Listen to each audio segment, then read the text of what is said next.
hello and good evening. Good afternoon. Can you hear me okay? Oh, yes, Oh, absolutely. that's grand. That's grand. That's grand. I thought we had lost signal or lost sound. No. You'll How are know you when doing that today? happens. God I forbid. know. How are you doing today? Very good. How are you doing? I'm doing good. Running around as always, rushing around, but now I'm sitting. I'm sitting down. Thank you very much for joining in with me tonight. Sure. What's it like out? Oh my gosh. You ask, you're going to At see. lots. And what time is it with you? 1:30. 1:40 with This you. is outside. It's raining right now. It's pouring. We're in the middle of a torrential rainstorm right now. Wow. We're getting all the gales, cold, and a little bit of sun, but it's the usual Irish weather. Yeah, this is unusual weather for California. We usually don't get these kind of heavy torrential rainstorms for days on end. I think, Really. yeah. And when it comes down, it comes down. Oh, yeah. I mean, we're getting like 4 inches of rain over the next 3 days. Really? Are the dogs liking it? No, they're actually hating it. I take them outside. My Ridgeback goes out and just says, "Okay, it's raining." My dog that's got the thicker coat goes, Wow. "What's going on here? It's raining. What is this? What is this wetness?" And keeps looking up and is flashing in his eyes. And he's going, "I hate this." And just stands there and goes, I said, "You got to take a leak." My female, she goes out, sees the conditions, takes 2 steps out of on the driveway and please looks like this and says, "Get me the fuck in the house, room." She pauses and back in, and he just gets out quickly. Does his business. He's the opposite. He just stands there and freezes, going. And I try to drag him to where he usually pees. He's like, yeah, he's not doing it. He's not doing it. And usually when it's dry and there's like a river of water, puddle of water, he jumps over it. How old is he now? He's the older one, isn't he? He's the younger one. He's 10 years old. Reggie, come here. Ray, come here. He's a younger one. He's 10. He's 10 and a half now. Reg, come here. Come here. My fire lit. It's cold here. I tell you, they'd hate to live in Ireland. Let me tell you. All right, Ray, stop. Look. What's he doing? I'm going to show you him. That's Reggie. Look at his face. Is getting grey. Reggie. He was my lot. Hello, handsome. Yes, Daddy loves you. I know you hate the rain. He is soaked to the bone right now. Oh yeah, he's wet. He is literally a wet boy. Hi, family. Yeah, he is lovely. He is wet and not happy. Hi, Pamela. Hi, Linda. Hi, Linda. Linda said, "What a cutie pie!" And it is raining in San Jose too. It's in San Jose. Yeah, it's raining all up and down the. Well, we need it in California. Yeah, well, we don't need it anymore. We don't need it anymore in Ireland. Yeah, you guys are pretty wet. Yeah, it is. We're done with it. I mean, you can have all the seasons in one day. Hey, fancy that! I'm wearing Irish green. Oh, you can see. I love that top Irish green. It's a nice jadey green. You see what it says here? What? Ghost host. I like that top. You have to send it over to me.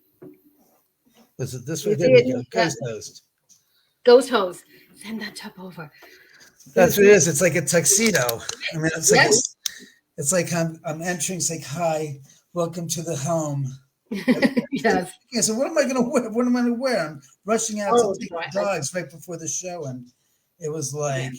Tie-dye? It's like, no tie-dye shirts. This? I said, "Oh, that's it. The ghost host." Oh, I just throw me a ghosty t-shirt on. So, let's get started. Hey, Stephen, how are you? There's Mr. Woodward. There's Mr. Woodward, of course. God, everybody knows. Huh? I'm just, my head's cold. Because it's I'm cold here. I have the fire lit beside me, and I have to shout for my daughter to come down and put some wood on the fire for me. Oh God. So everyone knows Oman House. Yes, we do. I don't know if they do. I do.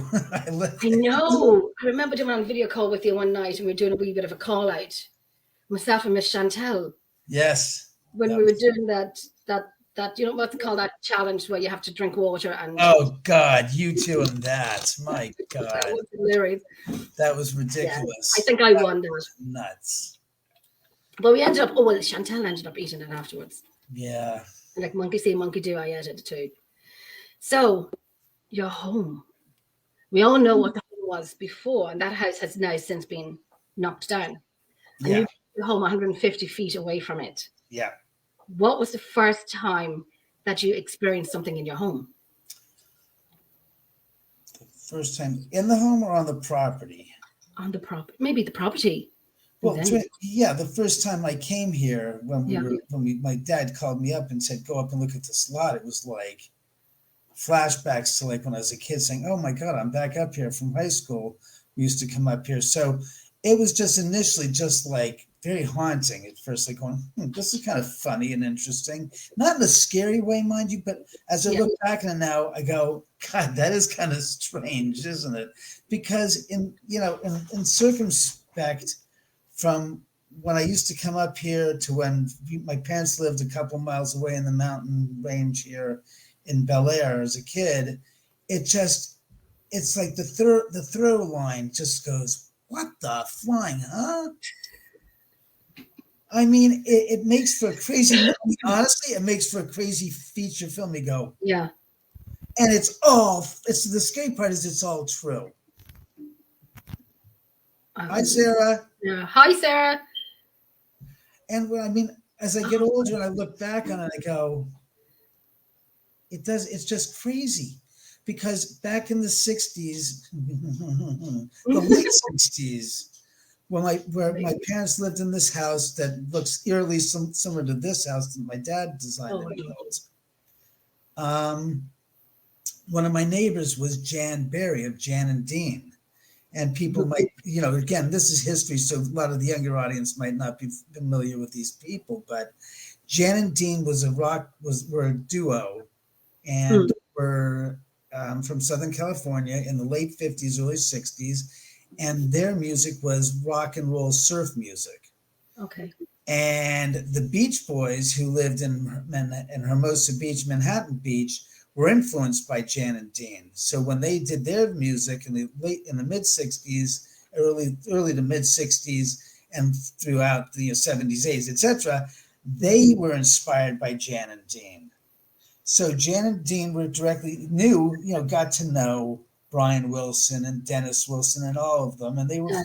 mutual friends. Well, when Jan had an accident in 1966, I do believe, or 65 or 66 on Sunset Boulevard, called a spot that's called Dead Man's Curve. Mm-hmm. He basically crashed his Corvette and was pretty messed up. Now, he was a neighbor up the street about a quarter of a mile up from where my parents lived. And hitchhikers used to go up there to visit him 3 years after the accident. And my mom used to give them rides. Oh, I have a visitor. Who I is have it? a visitor. Look at Which this. one? Is that the little one? The little one. Look at this. Look at this. What? Oh, she's a Rhodesian mix, isn't He's she? he's a Rhodesian mix, we Yeah. think. You okay? I don't know what the hell triggered that, but it's kind of strange because usually he's not so, I mean, usually when I'm in the room in this office space Yeah. working and I'm here and I hear a lot, obviously. Yeah. He's in the room, he's always staying over there, and there's a carpet there or a piece of faux fur that Fiona's sitting on. And if I look, there's enough room for him to sit over there. But for some reason, he's He's right here beside next you. to me. He's right here. You okay? Reggie, what's the matter? He never does this, ever. I swear to God. Hello, Chantal. How are This you? is Chantal. Chantal! Chantal, what are you doing? Come on in. Can't say her name without laughing, in a good way, of course.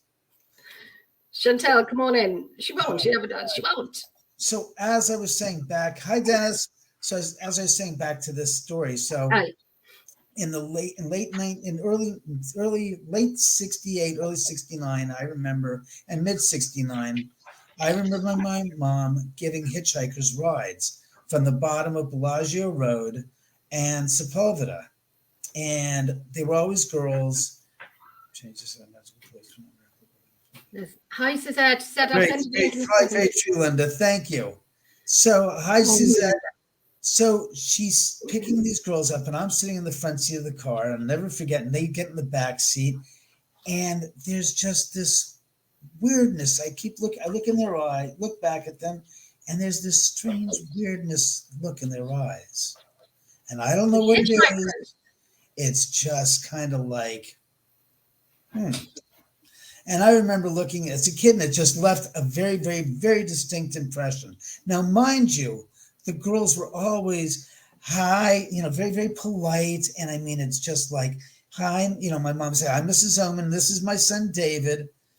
And she said, I'll give you a ride up. And as I'm thinking about this now, you in the present day, us in the present day, would never, ever, ever, ever do this ever again. Because she's given out her name.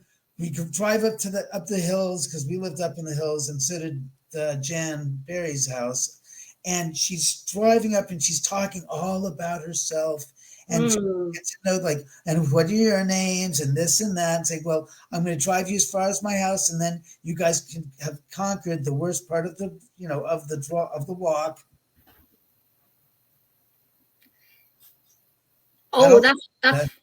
So then she says we got to the house, and she said, you can walk up from here. This is my house. And she pointed out the freaking house. It's like, you wouldn't do this today. You just wouldn't do this in the present day. But things were so much different back then. You got to understand. People go, oh, they were brainwashed. And it's like, yes and no. We'll get into that later. But things were different than they are today. So very different.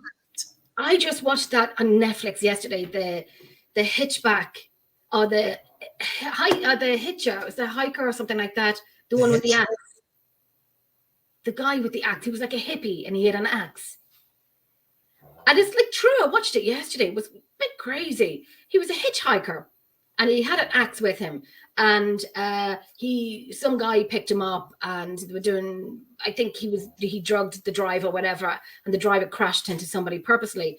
And so this guy, the hitchhiker, took out his axe and started hitting him on the head to stop him from doing it. And everyone loved him. And he was on all the shows and whatnot and so on. And he just didn't turn out to be that lovely hip. It was just mad. I forget the name of it, but I watched it yesterday. The Hitchhiker. Is this a movie, or is this a documentary? It's a documentary. I don't know anything about that. Oh, it's a documentary. I watched it yesterday. About that. It was a bit, but gosh, it was a bit weird. So, what made you think that these hitchhikers, that something was with their eyes? They just had this look in their eyes, like they weren't stoned, but they were like, "I'll try to give you the look." It was like this. I don't know. Were they human? This sense of inward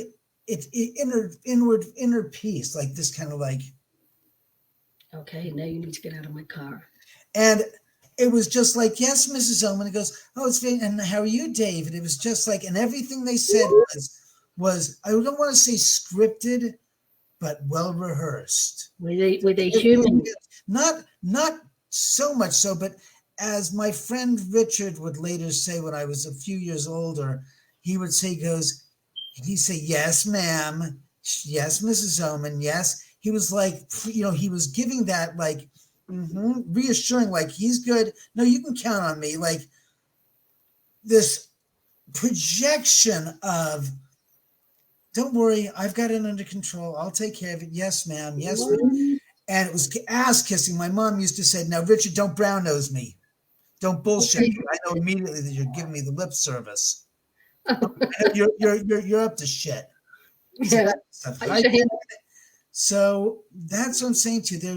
There was just this way they were talking. It wasn't rehearsed in a bad way, but it just seemed like when I look back on that going, wow, did they know what they were doing? Because again, nobody knew the Manson family and what they were going to do. And the same for Charles Manson until after they were discovered. Yeah. That was just crazy. So she drives him up. She stops in front of the house and goes, this is as far as I go. This is my house. Right. You got to walk up the rest of the hill. She goes, this is my house. And she goes, so you girls get off. Now, Jan's is up the street and around the corner, but it's a lot more level territory to walk up.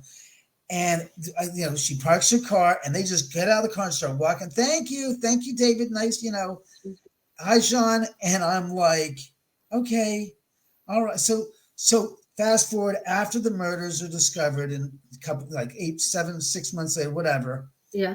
And it's not one time. There are a couple of times my mom is picking these girls up, and it's different girls. Really? They're always, first of all, they're always girls. My mom's never picking up hitchhiking guys, but always girls. Okay. At the same spot. And so it's like they're always going up to Jan's house to hang out there because he had a ranch up there with horses and stuff, and he was recuperating. And what was going on was that after the murders were discovered, no hitchhikers whatsoever. Everybody in the whole area, all over the country, I was remembering, changed their patterns so that instead of being very nice to hippies, people were more standoffish and like scared and perceived, didn't know who was what. And then after people got guard dogs. So you remember when the murders took place, the very next night, the Manson family was going to go to a house down in Los Feliz. They went to the end of this cul-de-sac, and the guy had bought guard dogs. So when they went to the cul-de-sac, to the gate where the guy's house was to perpetrate the original murders, because it wasn't the La Bianca house that was targeted first.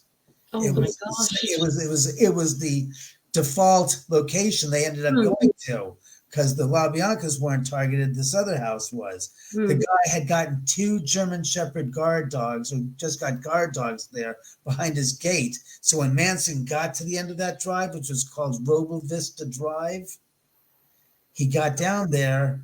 He couldn't, he went Roble Vista. He went down there, and they turned around because the dogs frightened him. Then they went to La Bianca house, a half a mile away. What's interesting is my parents had built a duplex, which they owned back then in 1969, that my dad built in 1957, I do believe, that was up on the hillside. It was a mountain like this. He built the structure and the duplex like this, going up. So you have to go up these stairs going up about 30 feet till you get to the main house, the 2 houses, the duplexes.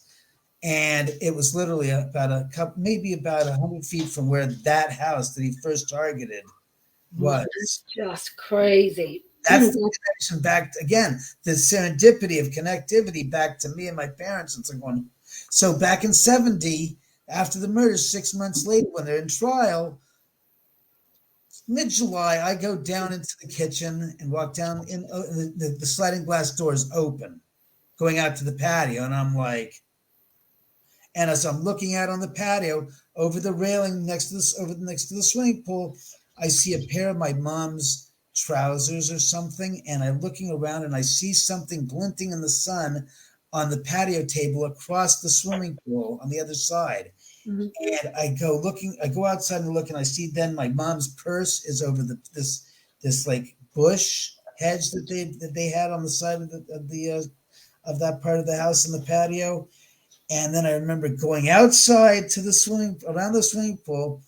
And mind you, I'm 6 years old, just about 7 years old. And I look down and I see on the patio table, and this is back in the day where they used to have Sara Lee coffee cake. It was chocolate coffee cake. I'll never forget. It was in a little aluminum tin about 1.5 inches, 2 inches deep. And it was about 6 by 9 inches. And there's a piece of cake cut out. And on this plate, a paper plate, is the piece of missing cake with a bite mark out of it. That's just. Next to that is a piece of Kraft American Singles, American cheese in cellophane. What's he doing?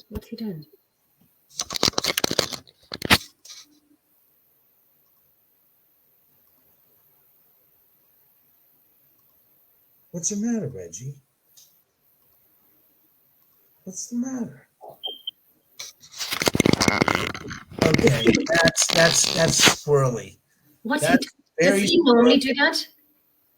He was lying down there peacefully. I'm sitting here talking to you, minding my own business. Something's going to happen. Not something's going to. Something is happening. It's happening. Here. As we're talking about this, I'm stirring up something nice. Oh my God. I don't have to talk to you.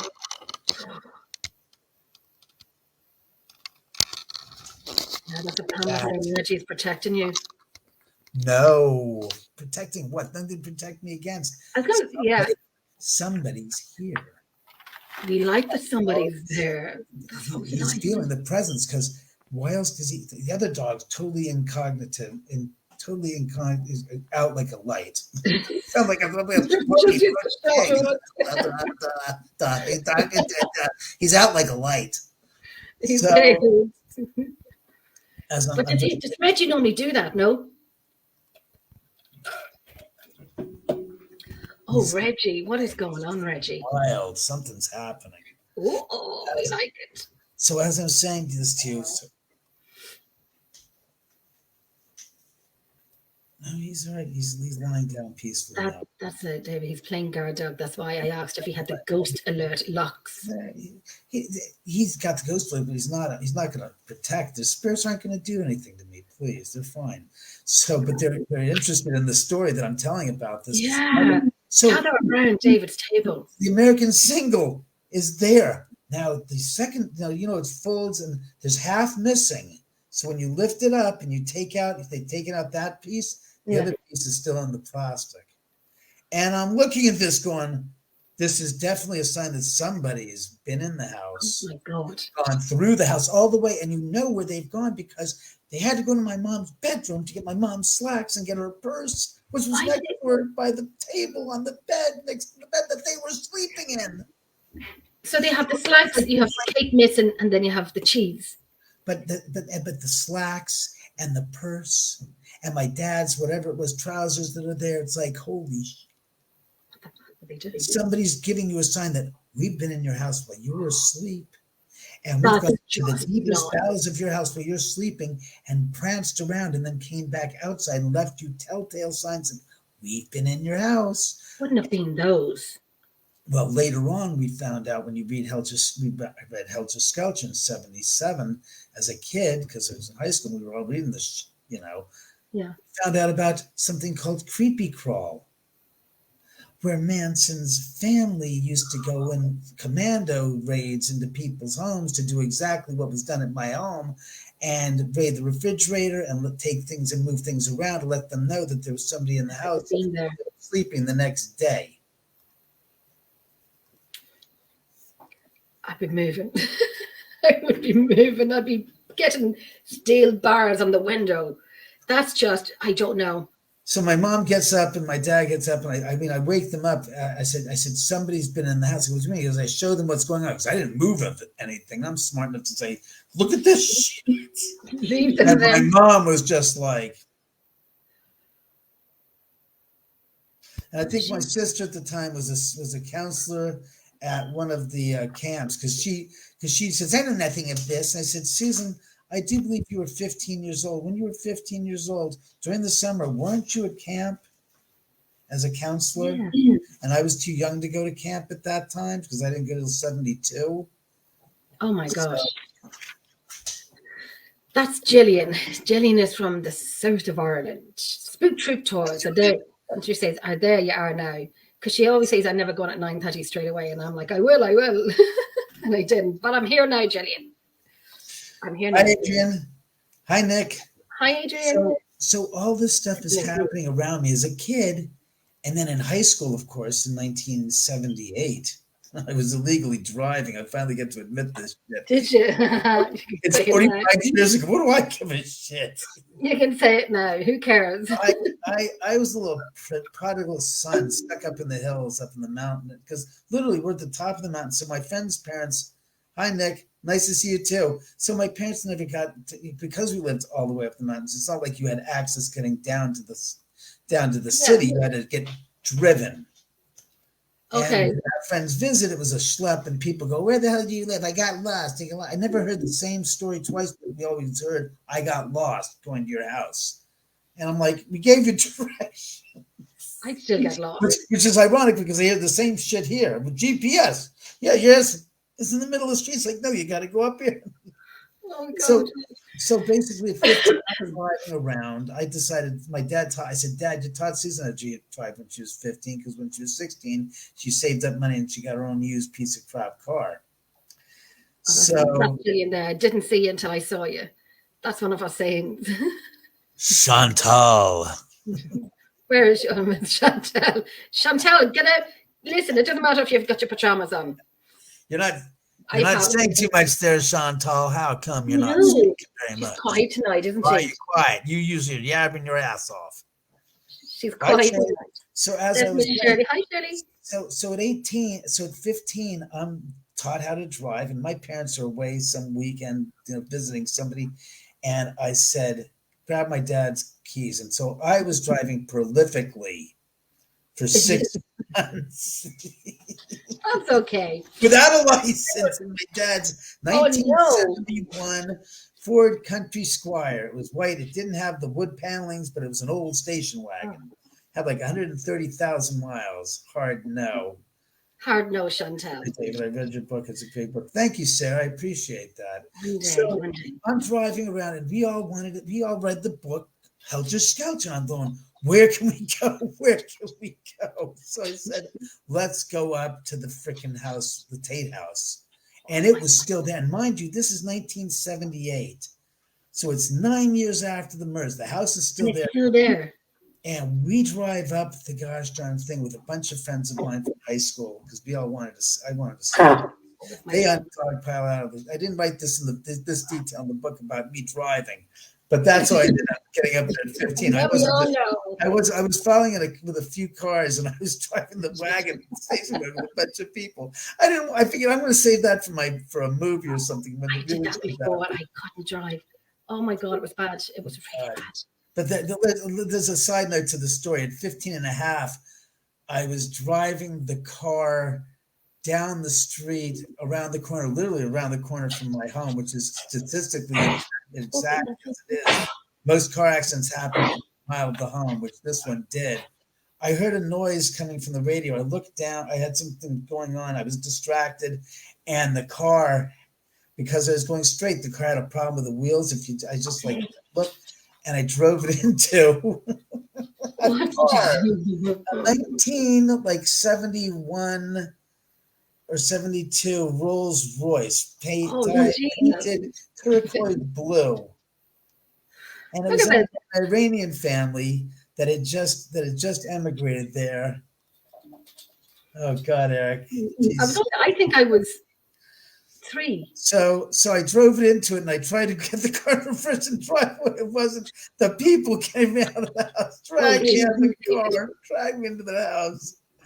Oh, it was all hell. But back to the story. So we went up there, and the story about going up there in 78 was just like, I didn't say I drove up there, but because it wasn't important to the book. I got there. That's all that was important. Okay, listen. We all know that. The life and times at Ridgemont High, and meets Fierce David Oman's Day Off. Oh, good. David Oman's Life Off. So I'm sitting there with my friends, and the first thing I do is I walk up to the gate. So I'm like looking to see, and then I stopped for a second. I said, "Oh shit!" It like ran through my head like a lightning rod, and I said, "This is the place where 5 people were slaughtered 9 years ago." And I'm sitting here looky-looing around in mid-April 1978. So it's 8.5 years, and I'm thinking, what the am I thinking? I said, I've got to pay some respects to them. I said, Jesus, because my friends are sitting there just, you hear the cans of beer popping, and the cigarette lighters going, and the joints are being passed around. And I'm thinking, I looked around at them, and I said, holy shit. I said, this isn't some kind of a circus sideshow. Yeah. This is really, it's funny. It's like bing. And I remembered everything I read in Helter Skelter, and it's just like right across. And I said, oh my God. What was it like? Pardon? What was it like inside the house? And not inside. We were outside. What inside? We never got inside. We were always we always went up there. The gates were locked. Yeah. Oh God. Fence. There were always newspapers that, were just accumulating, that were just soaking wet, that had dried, wet and dry, that were just sitting there stacked up against the gate. And I mean, not one, not two, not 10, more like 30 to 40. And we would go up there every like Friday night, Saturday night, sometimes, because the weekends are the only times I could get out of the house when my parents were out of town, and I would take the car. Or go with my friends. Sometimes I'd go with my friends. But I mean, I went there after I got my license as well. Yeah. When I was 16. But the point is when I first went up there, it was just like I remember there was no light fixture. There was light fixture, but it didn't have a light bulb, and it was never lit up. And all you could see in was the driveway, this rock wall that was about 4 feet tall, as I recall, that just sat out, and then you just saw into the driveway, and that was it.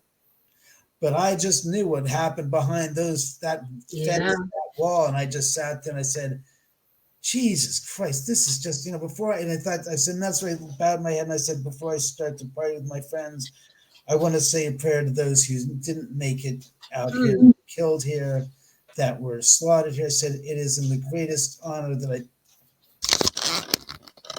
Is he up again? Yep.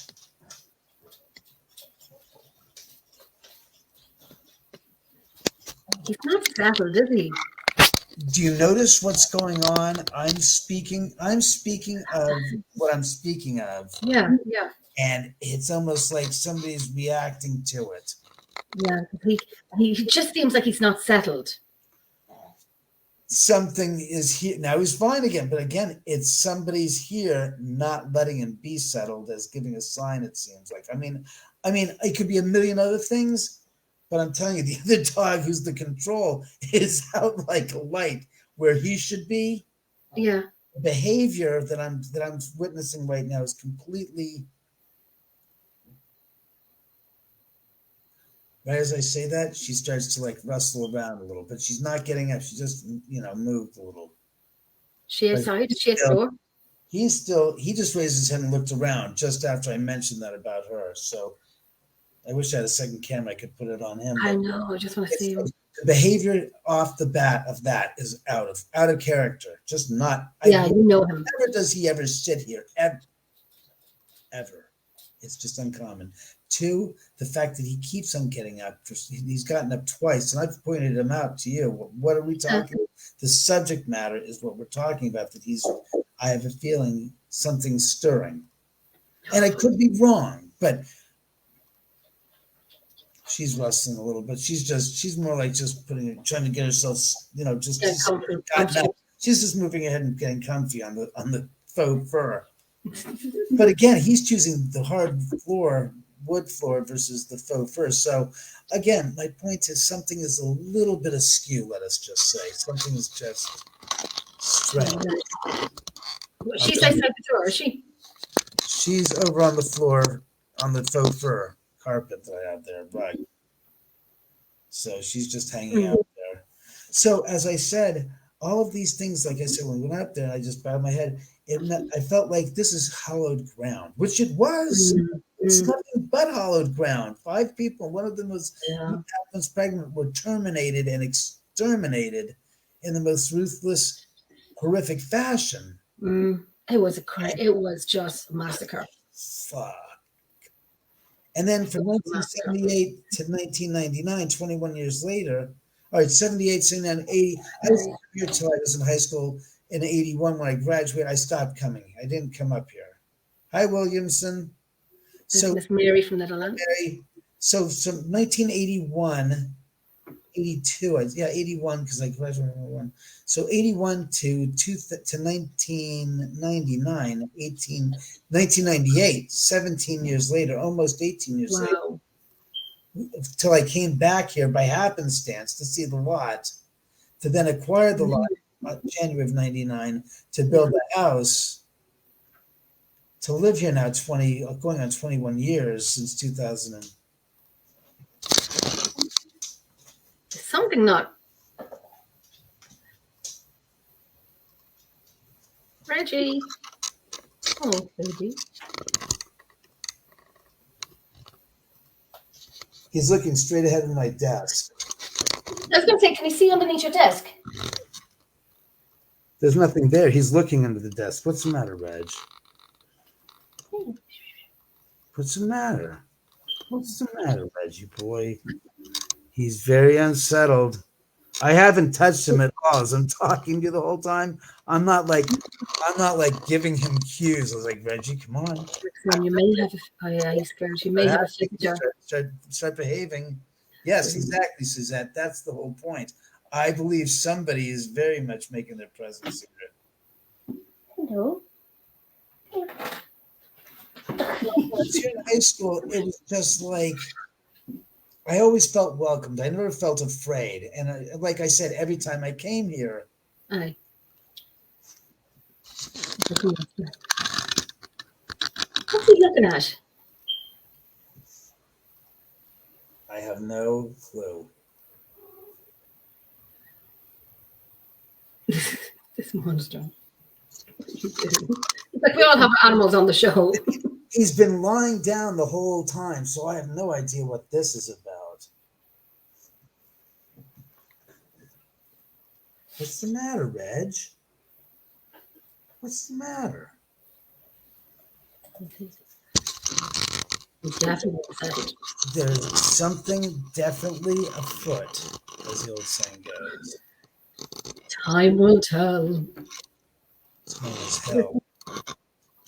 Yeah, Eric. I have no idea what this is in regards to. I am perplexed beyond perplexed. Because he doesn't act like that. Because I know when we're on call, he's just kind of doing his thing. I know that many people who have visited here have described just when they coming up the driveway, and they said just feels different. Now, I have been here obviously this many years, and and I've gone out in the driveway sometimes, and there have been times where you'd expect to hear the sound of crickets. All right, example, summertime. There's always a flurry of crickets. You can hear click, click, click, click, crickets, and chirping. And what's interesting is that I've gone outside and it's been silent. Really? That's just... Is he out of it? Reggie, what's the matter? No, Mary, I don't. David, do you have a bird? No. No, Mary said, has any of you a bird? I thought I heard a whistle. I taught it to the hoodie pat, titty tat. No, that's not from here. I heard that chirp too. I was going to ask you if that's you. No. Yeah, well, there's many spirits. See, the thing is that as I was going to say, Dr. Taff, who I still am in communication with, I spoke to him just recently this past week, said originally in 2005 that there's more than just the visit. The house is visited by more than just the Tate murder victims. A lot more, to the point where he said that due to the electromagnetic fields being so off the charts, so to speak, that some of the battery was replaced. I heard that too, but I don't know where it's coming from. The house doesn't have any of those that haven't been going off. There it is. Oh, that's my smoke alarm. That's my smoke alarm.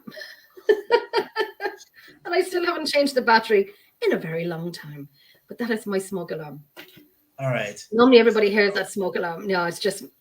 Oh, Denise. Yes, Denise. Yes, Denise. That's gone on like that for a long time. And I've never... Just can't open it up.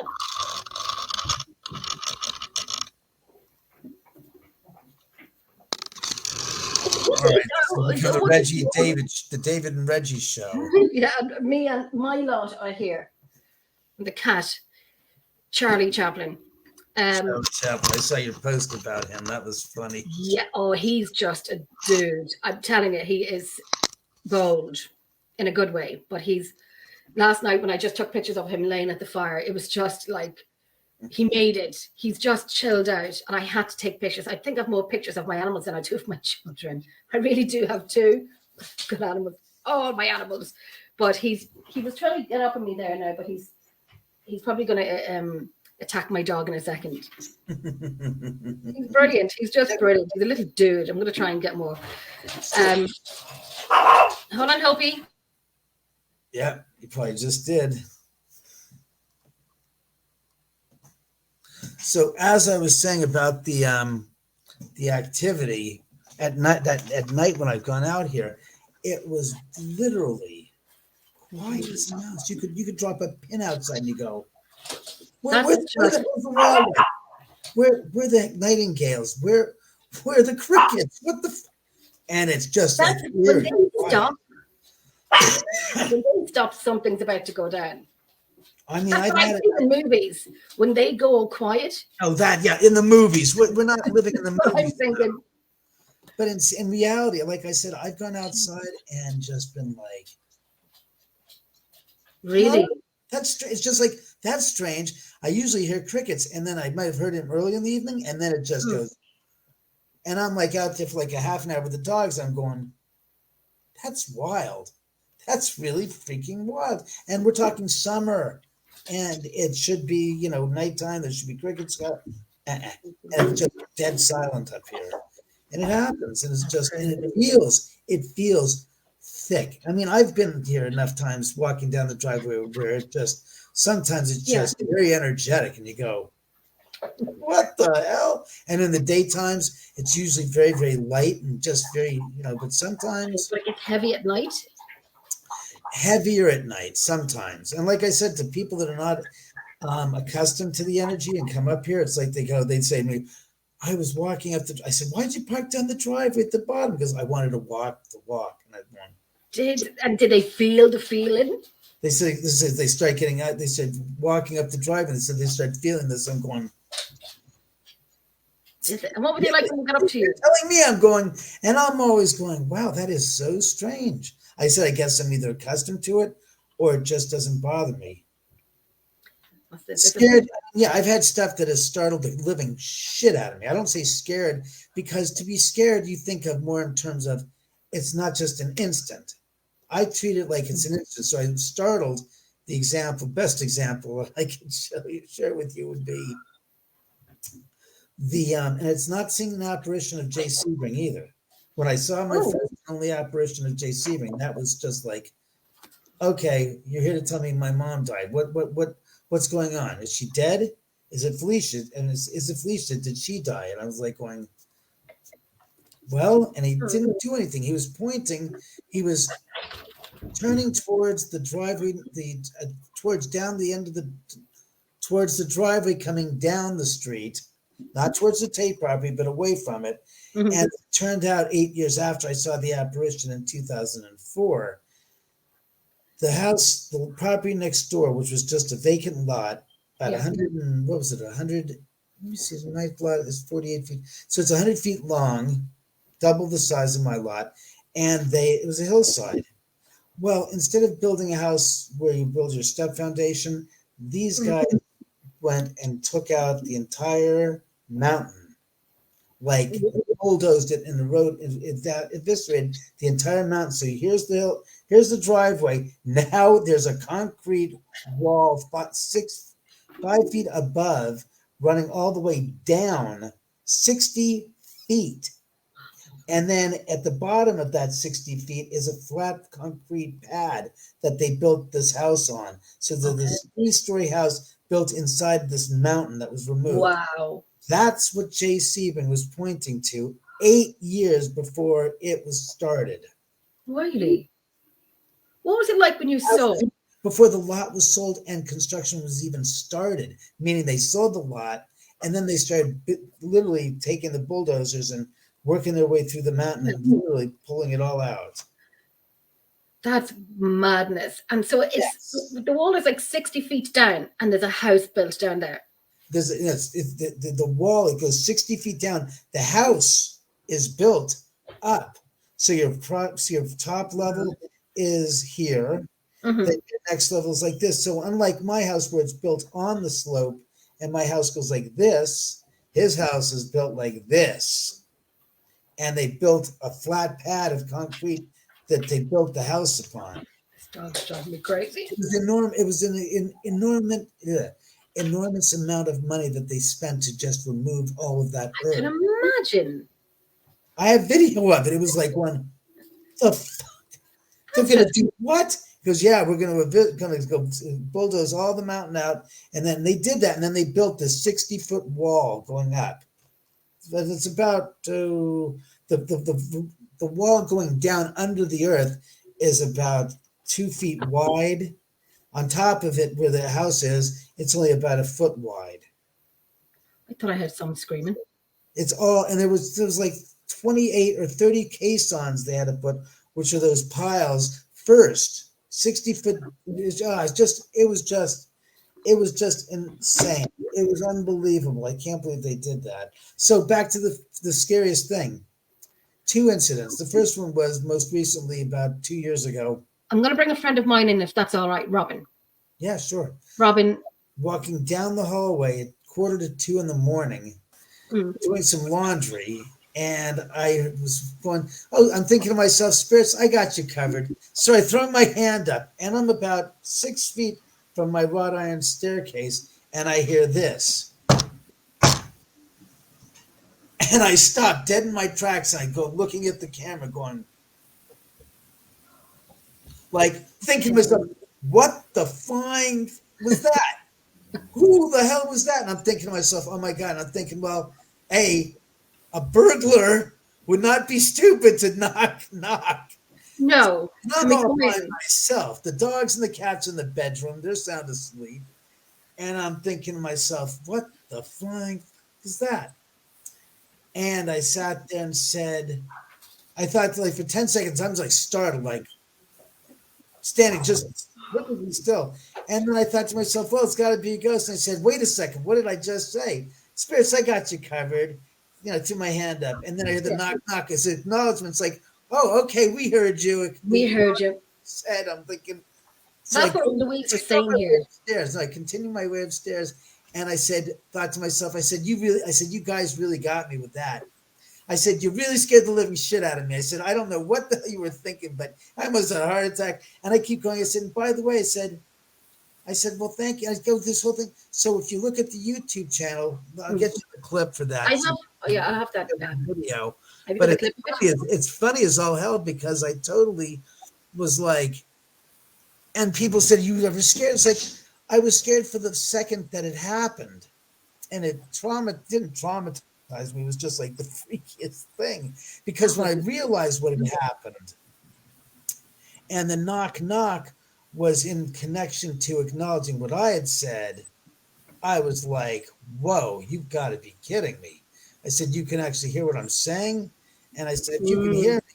I said, and I'm not saying it. I'm thinking it. That's what I say. I said, oh, shit, you can read my freaking mind? Yeah, I said, uh-oh. That's what we try and do on locations.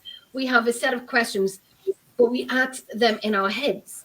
Right. In our minds, and then we have the recorders going to see if they would answer our questions.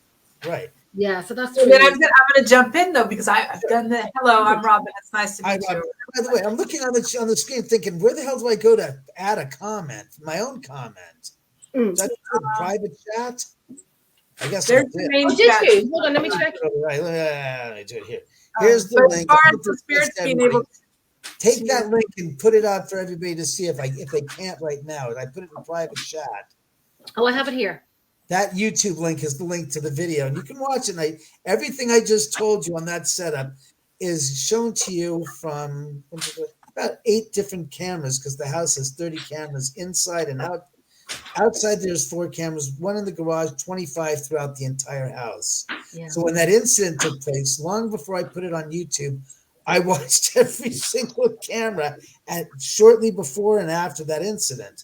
And I found in one room right next to that area where I was standing, right before the knock, you hear this breathy voice or sound go, whoosh, right next to the camera. And there's no one in the room except one cat.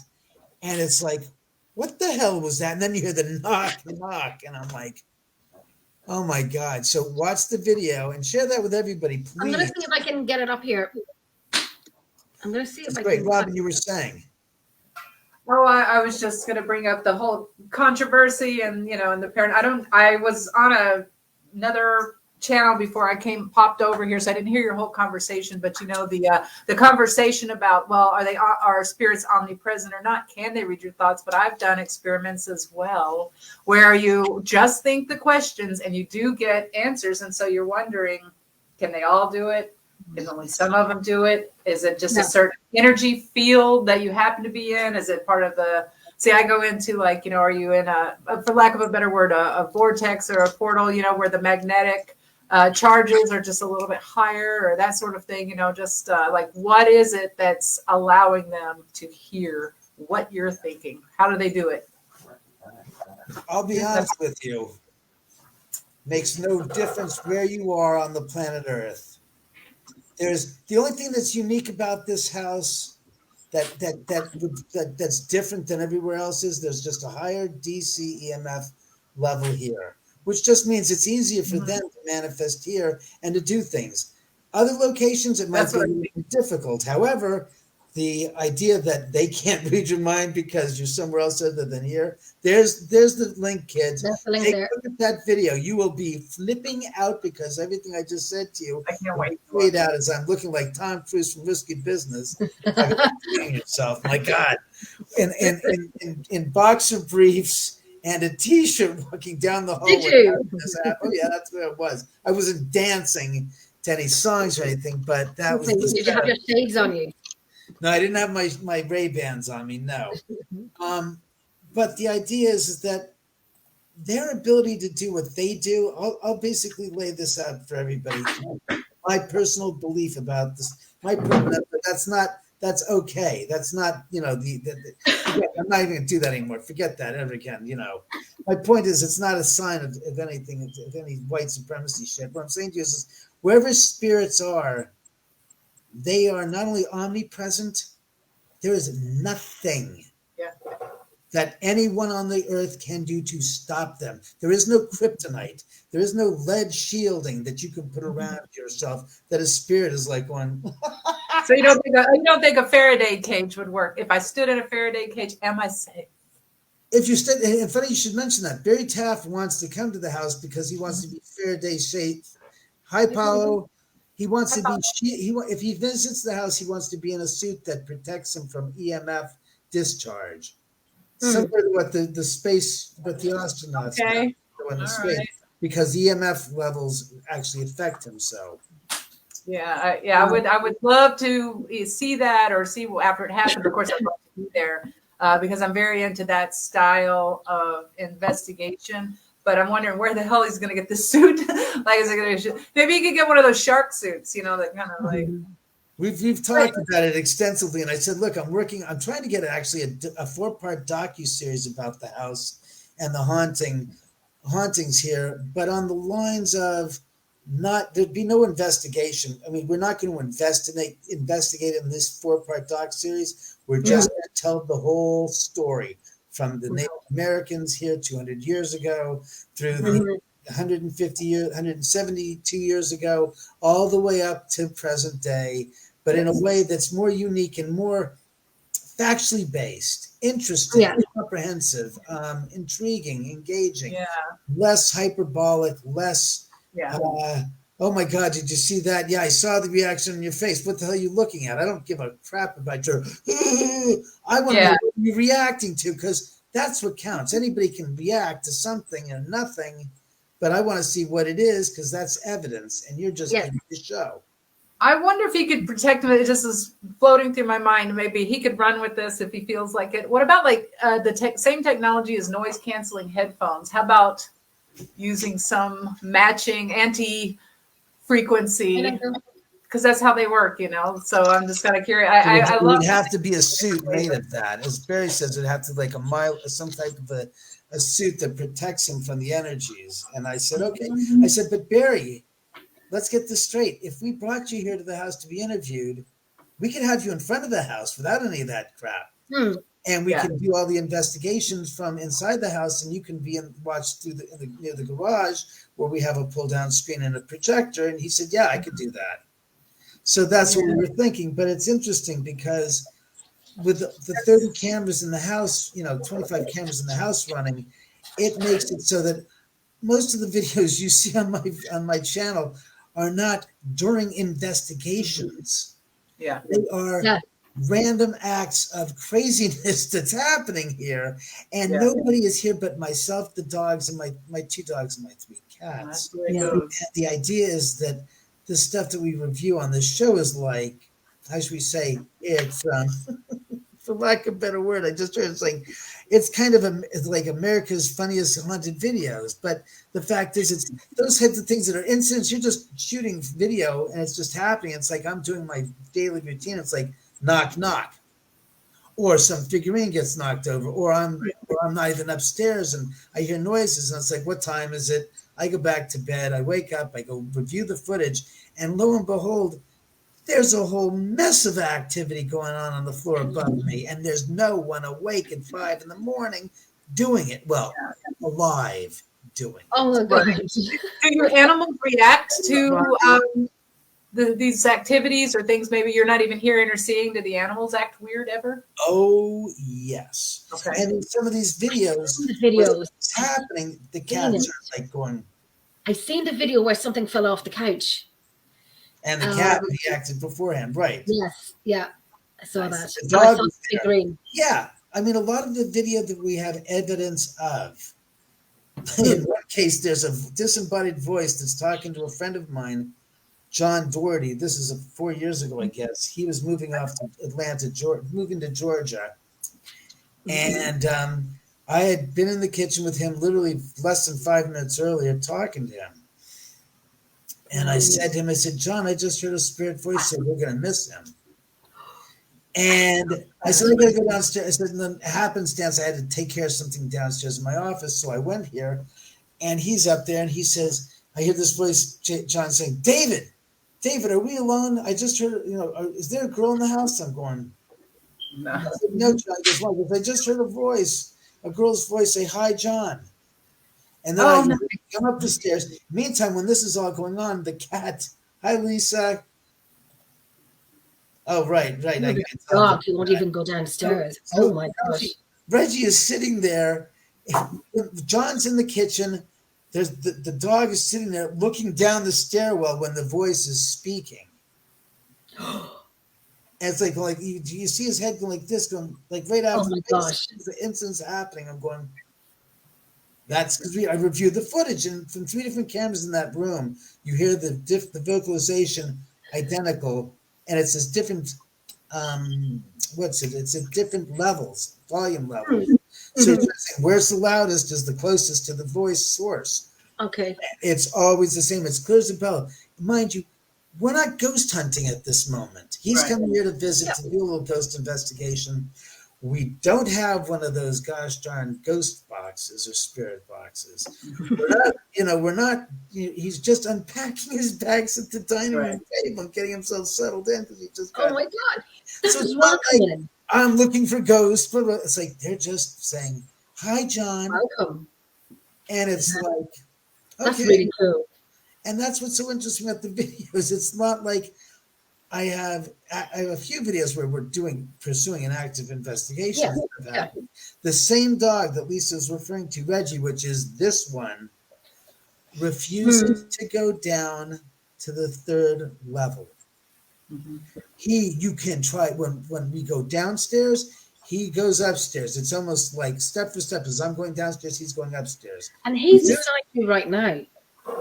Reggie, has he left yet? No. Reggie, what are you doing? You want a kiss? Reggie has been a little unsettled tonight, Robin. He's standing up and sitting down, standing up, sitting down. It's like he's not getting comfortable. Yeah, he's had some weirdness going on with him. And he never lays beside. He doesn't lay beside David. He never sits here. I mean, I've been here, many a time working, and he's usually like, "Nope, I'm not coming in. I'm not sitting there. I'm not." And he doesn't. And now he's like, you can't say enough. He's here. He wants to be close by me. It's like, okay, yeah. So it's interesting. But what's really interesting is on the side staircase. This floor has the access to the side staircase to the side of the house. I've also tried to take him down the side staircase where I'm planning on having a backyard, building one. He will not go down to the 3rd level, so help me Well, God. the other animals go down. The cats will go down all the time. They go down. Cats don't care. Cats do Yeah, not. cats don't care about anything, right? They don't. But That's why the carpet's saturated. I have to clean it up every couple of weeks for the gosh rug doctor that I own. It's terrible. It's nuts. It is really, really nuts out there. But what interests me is, like I said, I want to do a show like The Unexplained with William Shatner, or the other one with Lawrence Fishburne on History Channel, where we talk about the subject matter, we bring in experts that are scientists, we discuss it intellectually speaking. We don't go, ooh, ghosts are going to hurt you and all this, I'm possessed. But we talk about it. I've got footage from when Nick Roth came back in 2016. What did he think? That was 3 years after they shot the original Ghost Adventure show, which he got, was one of the highlights of that series, where he got lambasted. He came back because he was off Ghost Adventures and was promoting his new show, Paranormal Lockdown. Yeah. Oh, and yeah. I brought in a whole camera crew and rented the equipment for that night. We shot that. And he was with what's her face? Katrina Wyman. And stuff was here. He was talking with Jimmy Oster in the 3rd level again about his kids, right next to this little keyboard that was there, this little Barbie keyboard that was left from the show, what was it? The DVD Blu-ray release of Poltergeist. Oh, wow. And the keyboard, the two of them are talking about their kids. Apropos of that, the keyboard plays on its own. Oh, nice. I loved that. And Nick goes, is that usual? And Jimmy goes, well, there is a little girl spirit that we've recorded down here before. And what Jimmy's referring to is he was here during the Poltergeist DVD Blu-ray release a few years earlier. Him and his camera, they dressed that guest bedroom right next to the theater room up as Carol Ann's room. They took all of the furniture and yanked it out of there, set it up looking just like Carol Ann's room. And I smartly took some video and photographs of it. It had a little girl's single bed there. They brought in a big rug that they put on there, this huge carpet. They brought in this huge 5-foot tall teddy bear. They brought in a teacup set, a teacup table. A kid's tea table with chairs and all this stuff that looked like that. They went so far, get this, to put a hamper with little kids' clothes in it. Then to put on the bed, like you're getting up for the morning to go to school, you're laid out your clothes for the next day, and brought in a little chest of drawers. And I'm looking at this place going, holy crap. Who the F's house is this? I said, I walked into another person's house because I don't have kids. And this is it was to the T's. They put the closet in the balcony with stuff going on outside of it. It was just like crazy. So, and they had this Barbie keyboard that they put on the table. People are coming up to me during their event. They brought in like 60 social media people. Hi, Jeremy. And they're saying to me, David, he goes, is that, the keyboard, it played a single note on its own in front of us. I said, what? I said, no, I know nothing of that. I have no idea if that's rigged. I said, ask the people with Sony and whoever the production, Columbia and Sony, about this. I have no idea. And they said it's playing a song. And I'm like going, and they were describing all these things happening and stuff was happening that night. And Jimmy Oster, after the show, was doing his video for JoeBlow.com's video review of the event and coverage. He's here, and it's everybody else is gone. The crew's all gone. They're going to come back the next day to clean up. With me, Jimmy, his videographer, and his photographer. That's it. No one else in the house. Jimmy's videoing this. Like I'm at the Oman house. We're wrapping up. He says I've been at the Oman house many times, and strange things have happened here when I visited. And it's as if on cue, there's a little girl's voice that's recorded saying, "Here's one." And you hear That's the just voice, and it's clearly a little girl's voice. She goes, "Here's one." And I'm like, when we reviewed it, Jim is saying no. earlier when they're reviewing it, all the footage, he goes, early in the evening, when he's introducing the story, he goes, "Hi, I'm at the Oman house." And you hear a little girl's laugh go, giggle, go, hee, hee, hee, hee. I love her. I love her. The keyboard played. I then said, "It's Gwen." Somebody did a thing, an investigation here in between the Poltergeist event night, Poltergeist release party, and this event when we heard the voice with Nick and the keyboard, and they said there's a little girl. We researched it. We found out there's a little girl, 8, 9 years old, named Gwendolyn, who died in a car accident in the late 30s in the area, and this and that. And her spirit stays here. And I was dumbstruck. You know her name, Gwendolyn. Well, they kept saying it was. They thought it was Gwendolyn. I said, "Okay, I'll bite. Let's go with the name Gwendolyn. Better than saying little girl ghost. Yeah, I agree. That is disrespectful. So if you say Gwendolyn, you're hopefully identifying it with that person, and she accepts it, and doesn't mind it. I don't know, but it's the strangest thing. So Nick was here. We had footage from that whole event that he was here that whole night.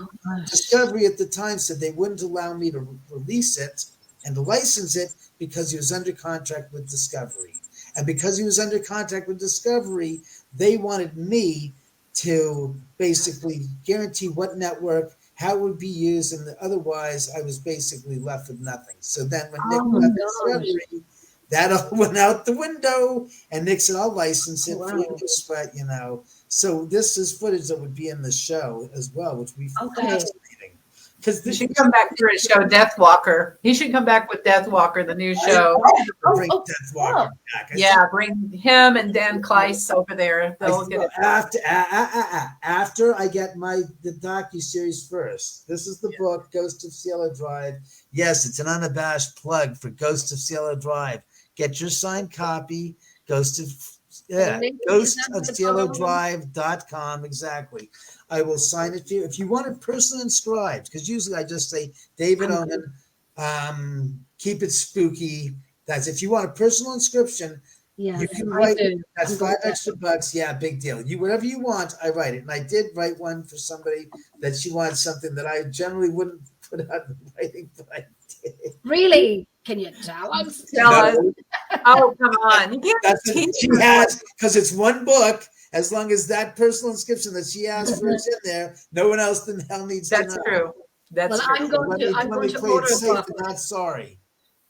I'm going to order a book and see what I'll PM you what I want written in it. But like I said, it's interesting because I think that type of a show, and we're going to pitch it to a major network because cable is what it is. But I want to pitch it to a major network first because I think that would be a good idea. And what's interesting is that it's something more than the what's being given the audience now. And I think it's high time and more interesting than and again, it's a story-based show. So with all of the evidence I already have accumulated, we're not going to go into a rabbit hole going to do a ghost hunt in this 4-part documentary because why do I need to prove what I already have proven? Oh, I don't think anybody has doubts about it. I really don't. I want to show them footage that's never been seen before because it's on my YouTube channel. I've got stuff thank you, Sarah, that's there that nobody's seen before. And it's like, I found we have footage, and it's not found footage. It's footage that I shot back in 2004 on the 9th of August and also on the 30th of August. So the anniversary and 3 weeks after the anniversary. That's pretty crazy. The anniversary footage is interesting. I have video and film footage. But on the 30th, I went one step further because of how it went on the 9th. And I wasn't pleased with how it went. I was good on the 9th, but I said this time, here's the difference. On the 9th, everybody knew where they were going. Rob Radowski and his wife came in One person who was left out in the cold was the psychic who came in and didn't know anything about the location. We kept her in the dark. But the other people were all basically involved knew. Here's the story. Because Rob knew, I got the sense that he knows everything going in, which is fine. But what if you bring somebody in the dark? And that's why Alma, when this came about, because when Alma came into the house, she was the famous psychic, and God rest her soul, Alma died it'll be in March, it'll be a year now since she passed at the age of 80. Wow. But the story goes like this. Alma came to the house at about 5 o'clock. Rob was here at 4:30, so Rob and I were getting things set up. Rob and I and his wife were outside talking, and Alma came in, and I introduced myself. She said, "Can I do anything?" I said, "No, you can, if you want, just take a load off and have a seat." So I had her sitting at the dining room table, and Rob and I were back outside talking, trying to get logistics set up. And his wife was outside in the car getting something out of there. I come back inside, and Alma says, "Well, I just saw your girlfriend." And I have this kind of look on my face, like one. Okay. And I said, "She's not." I said, "Okay." And so Alma goes on to tell me that she saw this girl come from the den around the bar counter, turn to her left. The girl turned to her left and looked at Alma, and we made eye contact, and she smiled. Alma was sitting about maybe 20 feet away, 15, 20 feet away, from there at the dining room table, in the dining room chair, in a dining chair, sitting there, turning like this to her right, looking at her. She walks around the counter, turns and looks, smiles, walks towards the staircase and walks down the staircase. And she said the girl acted like as if she looked. She said she acted like she lived there.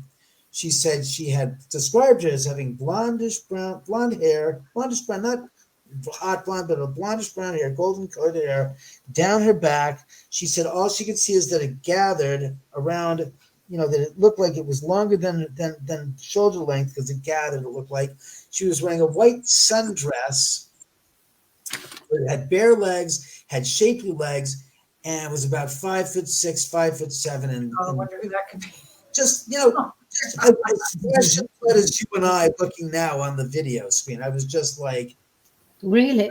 And so to my girlfriend, who was 5'11", 6 foot tall, has chestnut brown hair, has long, straight chestnut brown hair that's down her back, middle of the back. She doesn't believe in ghosts. She is not here. She doesn't want to be here tonight for this, and that was not her. So I grabbed Rob and we ran through the entire freaking house looking for said blonde-haired girl or said blonde-haired girlfriend. Oh, nothing. The doors were all locked from the inside, deadbolts and everything. There's mind you, there's only 3 access points in this house. 4. No, 3. First floor is the entrance, second floor side staircase door, third floor side staircase door. Nothing else. And of course, you could jump off the balconies and drop down 40 or 60 feet, 40, 50 or 60 feet. Yeah, unless she's a parkour master. But let me. It's interesting that she's parkour. My ass, parachute master, more like it. I could barely trip over a crack in the sidewalk, and I scream. And there wasn't a rope leading down. It wasn't like a connect. I think it's interesting that the psychic calls her your girlfriend. Is that interesting to you at all? Like she saw a person and a female, and it's curious looking. Never been here. She never knew who she was. But then she said your girlfriend. So does that mean there's some sort of an attachment there? Psychic, I can't speak for the psychic. Obviously, I'm wondering why. Remember, Alma's first visit to the house. She comes in, doesn't know me from Adam. Sees this girl, walks around, and just goes down the stairs. Thinks it's assumes it's my girlfriend. She's an intuitive, so. I just wonder if she's not like doo-doo. She's not doing like the radar scan. I mean, I'm intuitive, but sometimes you get it and sometimes you don't. But she described this girl as coming from the den, and again, not just poof, I'm here, like Jay Sebring did in 2004. So I understand. It's just walks. And remember, here's the key to that. I saw Jay's spirit in mid-July, July 15th to 18th. I don't remember the exact date. I'm not looking in the book because I have it in the book. I think it was like July 18th. It was like a week before my birthday. My mom was dying of pancreatic cancer. My girlfriend was in Europe flying the European route for American Airlines. So I thought when I saw this apparition manifest in front of my bed, in the corner of my bed, doing this, pointing towards the corner, towards the property, I thought it was going down towards the driveway. I thought he was there to say, "Hey, your mom just died of pancreatic cancer," because my godfather, years earlier had lived next door to my parents and described a visage of seeing this apparition in front of his bed in the middle of the night. And then he thought immediately of his aunt, and then the next knew that she was dead, went back to bed. And the next morning he got a call from his cousin and said, "Aunt such and such." And he goes, "Aunt such and such died?" "I know." And he goes, "How do you know Aunt such and such died?" I didn't even finish my sentence. And he goes, "I know. I was told." And he goes, and thought of what he's seen earlier in the evening, earlier in the morning that night. So, yeah, Denise Jordan was out here. The hairs for, that was on Fight Club. They put that on the Fight Club episode I was on last year. So, yeah, that was true. Wow. So I got full body chills when you were telling that story. It just really resonated, and it feels so correct. Like I said, I've never been afraid of the spirits because I've been shown nothing to lead me to be afraid. Yeah. Right. Every gosh darn chance they can get, they love to. There's a difference. That's right. You never get anybody in your house. Reaction on me going like, it's like, because my mom says if you don't react, people won't tweak you. It's like, yeah, sure, Mom. Mr. Woman, just take it like a duck and let the water roll over your back. And go, oh. Yeah. Oh, great advice. Great advice. It's like, yeah, we got you. It's like, yeah, okay, you got me. All right, fine. And you never ever, David, you never ever had any spirit like, when you're investigating, anyone tell you to F off. Like I've had it done many times. Well, I've had spirits say fuck you and stuff to other people and stuff here. Oh, I've had it said to me. We've recorded on the cameras here. See, there's one of the cameras right there. That's one of them. Yeah. So everyone waved to David's camera. Everyone waved to David's camera, so when he looks back at it, he sees all of us waving. But you never got.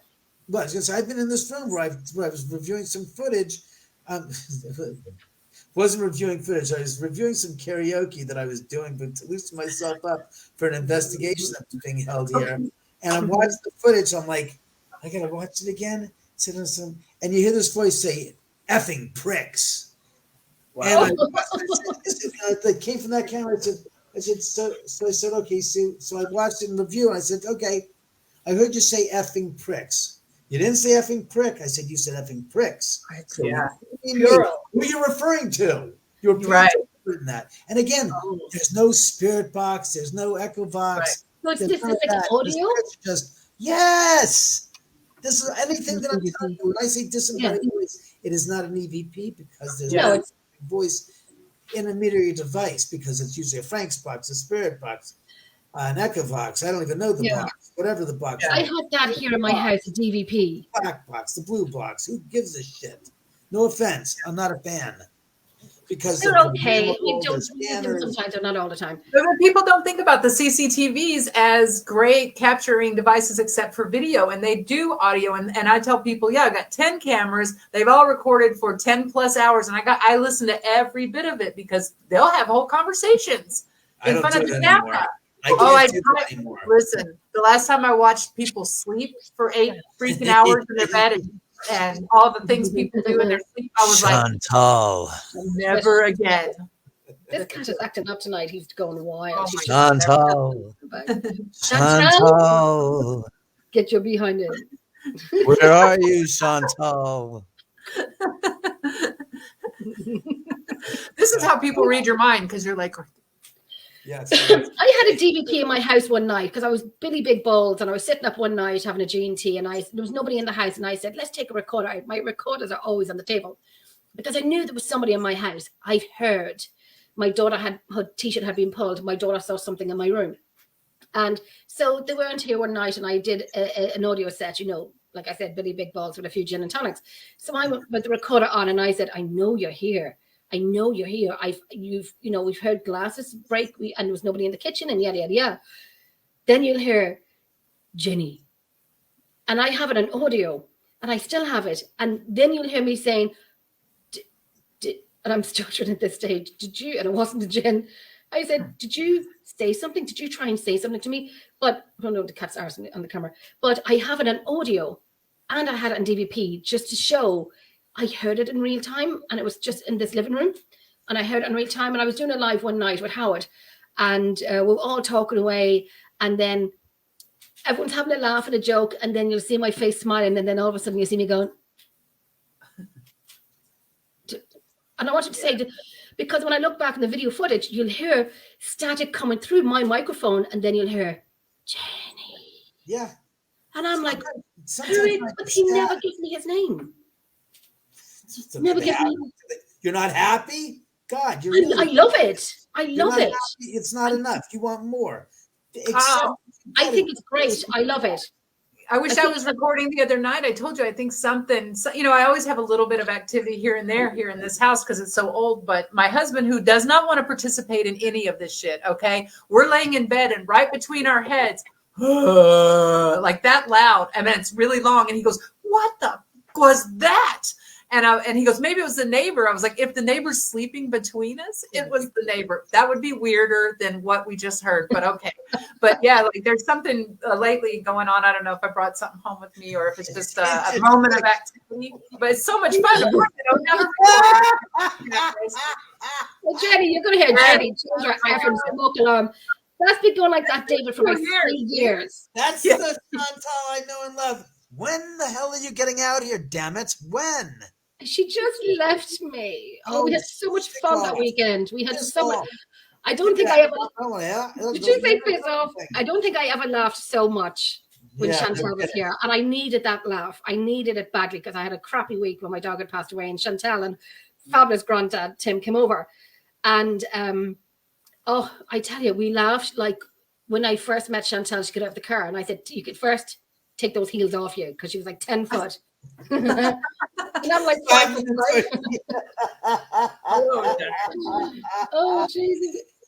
Yes, we'll slap tortillas. I promise you. I still I didn't say we'll be dressed in slap tortillas. We ended up eating them after it because when you drink the water, Robin, and then you have to slap each other with tortillas. Yes. I tell you, I won't even tell you the plot amount. Whack. Chantal said she never had as much wine as she did that weekend with me. Like, I'm a bad influence. When you come to Ireland, you gotta. By the way, Jenny. Yes. You made a statement that kind of, I heard it like a laughter after you said it. You said there's somebody in your house at that moment, right? Yes. It's just like they're here right now. They cracked up and said, "Tell her to shut the hell up." She has no clue. They're always there. Your house is. Oh, the Lord Jesus! As long as they're not in my bedroom or in my second drawer, your bedroom, your bathroom, your sink, they're everywhere. Well, not in. I tell you, but did he laugh and say he's here? Because I know who it is. I think I know who it is. It could be an attachment. It could be someone. I heard a collective bunch of spirits say she thinks that was the only time. That was like one time we're there. He goes, "We're always here." Can you see my hair standing on my head? Yeah, they said they're always here. What are you kidding? You I don't mind. Like, oh, they're here. It's like spirits occupy the same space we occupy on another dimension, 24/7. I don't mind. I find them company here. I find them company everywhere. Well, yeah, I had a funny in the room I'm sitting in. It was funny. I came in here, and whatever reason I was recording, and the woman goes, "Ugh, I'm in here." Like she was just like, "God, again, you with this dog." It's more like this that the show Ghosts is a lot more close to reality than we want to believe. Right. I can only imagine that if I'm haunting, I'm going to be the same person I am now. Oh my God. I feel sorry for whoever buys this house next. And it's a sense that they sometimes feel put off that you're in their home that they lived in and they still think they live there. And they're like, I'm back visiting my old home. And what the hell happened to this place? And Beetlejuice, in a sense, is almost got that same type of a thing. I feel to it. It's like, well, I got to get along with these assholes that moved in and destroy what I love. What the hell's, give me a break. But it applies not to just places they lived, places they worked, places they loved, not specifically places people died.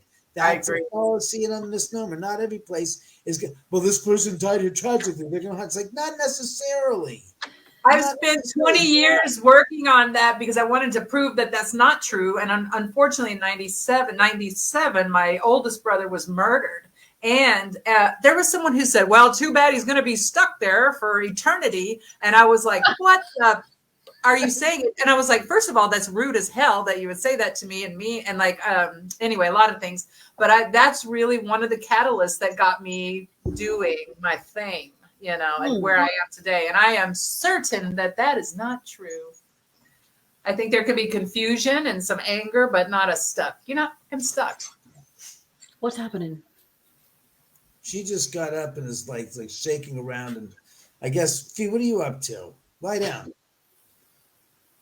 No, she just don't dig it. It's not dirt and it's not ground. Just lie down, sweetheart. Come on, there you go.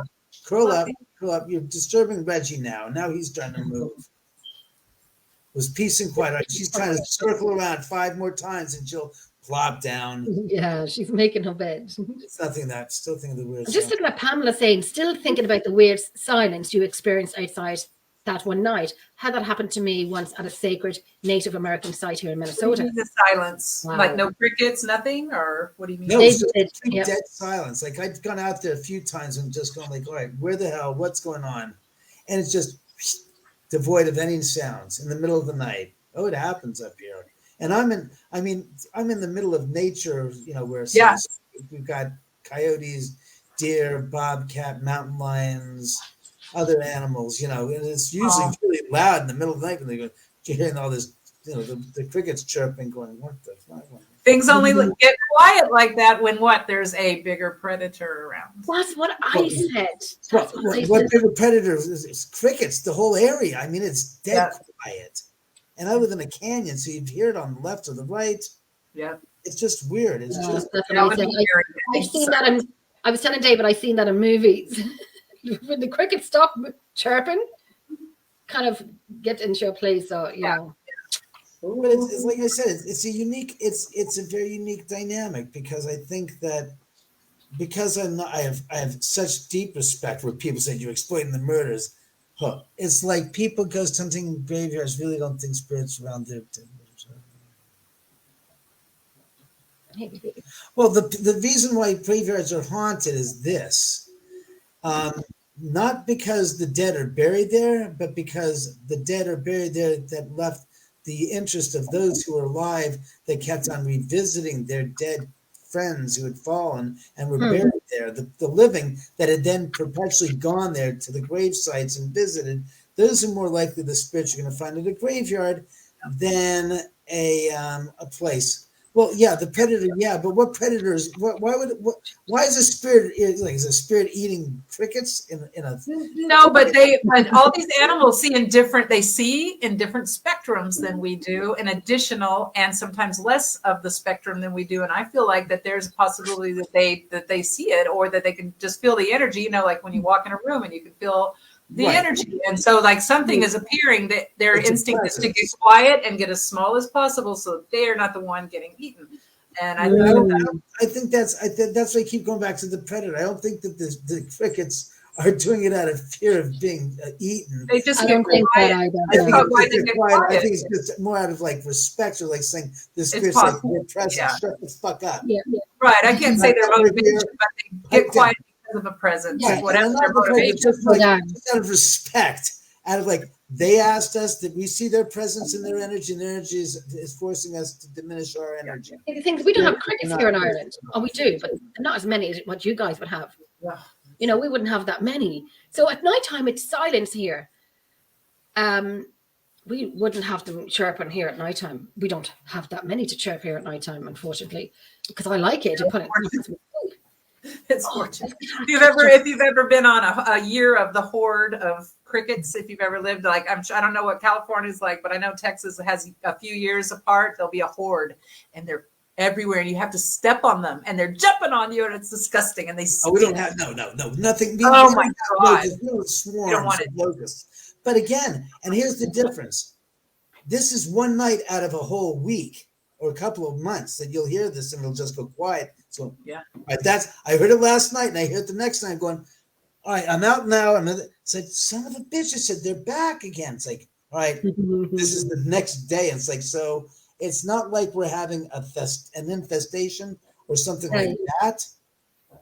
Okay, No. this brings me back to the guy who wants to wear the suit to keep and stand in the garage and all this. Gwendolyn's coming in from outside. Something's walking around out there making all the crickets and animals be quiet. Why does he think standing in the garage is going to protect him? Not in the garage, outside the house, outside the main structure. He thinks it's okay on the outside of the house. So I said, look, we'll have you on the driveway looking into the garage. We have the screen, and you'll be able to watch what's going on. I say dangle him from a harness off of one of the balconies. Just have him dangling. Yeah, your trigger object. Nobody's seen that on a trigger object. They start batting the guy, and the guy starts harnessing. Like, talk about the human pendulum, right? It's like a piñata, hit the stick. Back and forth for no. But like I said, back to this thing about the graveyards. Here's an example of a very, very famous haunting that happened literally around the corner from me in Westwood Cemetery. Rudolph Valentino was buried in 1926-27. There was a woman at his grave that went to the gravesite and visited him every year on the anniversary of his death, dressed in red with a red rose, would always place a red rose on his grave marker on the anniversary of his death. It's called the Lady in Red or Lady in Black. I think it was Lady in Black. And black and she red rose. Not red. I'm thinking of the freaking movie, getting the two mixed up. Yeah. So after she died, reports were of sightings of a lady in black on the anniversary of the murders. The anniversary of his death. Yeah. Of this apparition of this woman in the same outfit walking up to the gravesite and placing a red rose at his tomb, and then walking away and fading into mist. On the anniversary of his murder, they reported that every single year for a number of years. Wow. That makes sense because she was doing that in perpetuity after she was doing it in life. Yeah. That made sense. But the idea that somebody, as Barry Taft had said to me years ago, said, the idea that a graveyard is haunted is almost the most ridiculous thing you could come up with. I said, why? Because it's a repository for the human remains, the body. Once you die and your body and your soul disparts, your body goes one place, your soul goes off into the earth. Everybody seems to say, like in near-death experiences, that they're like, that thing down there, oh, that's me, whatever.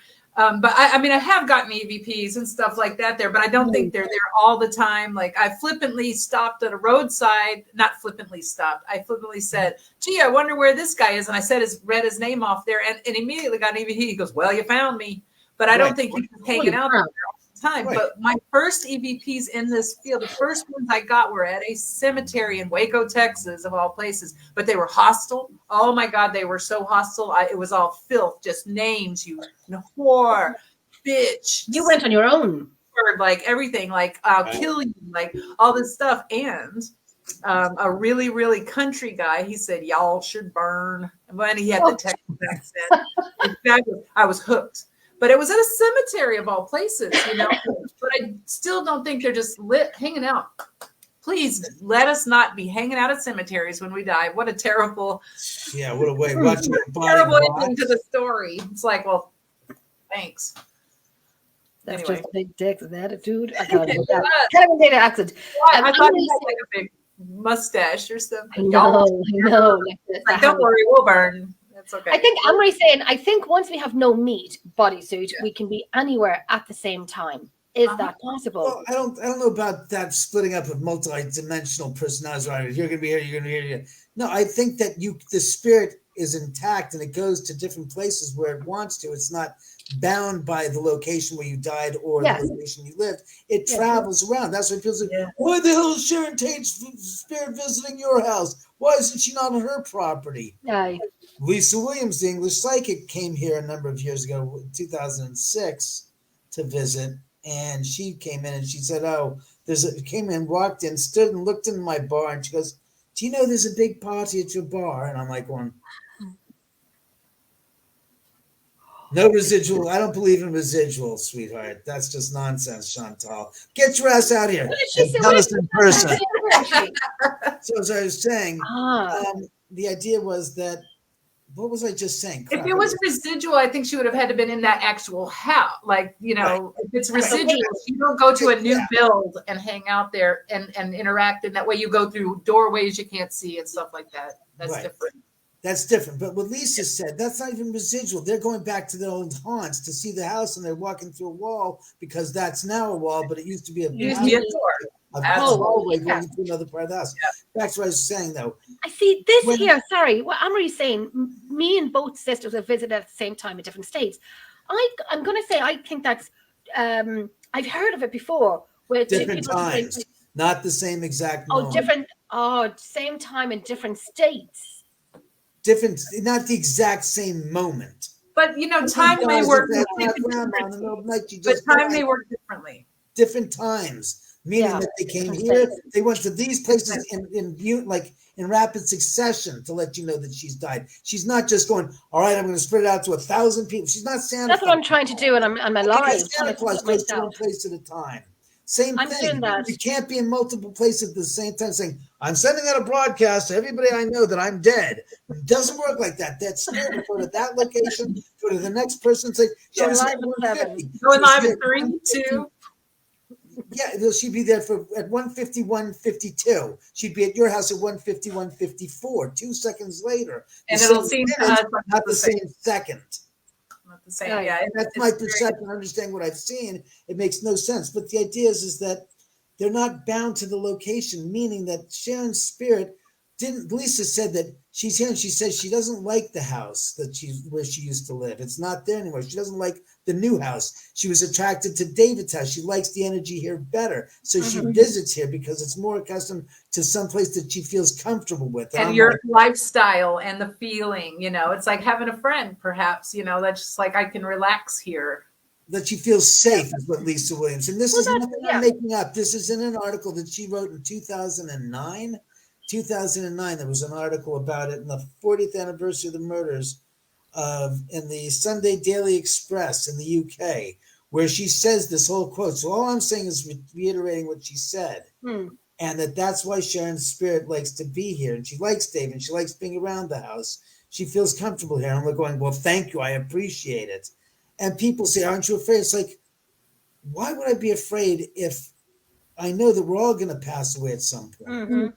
And the idea that there's spirits on the other side that supposedly like me, why would I sit there and say, get out of my house and leave here? I want you out of here. So when I get to the they're going to go, hey, there's that son of a bitch, David. That stupid son of a goddamn. Oh, we're going to make him pay.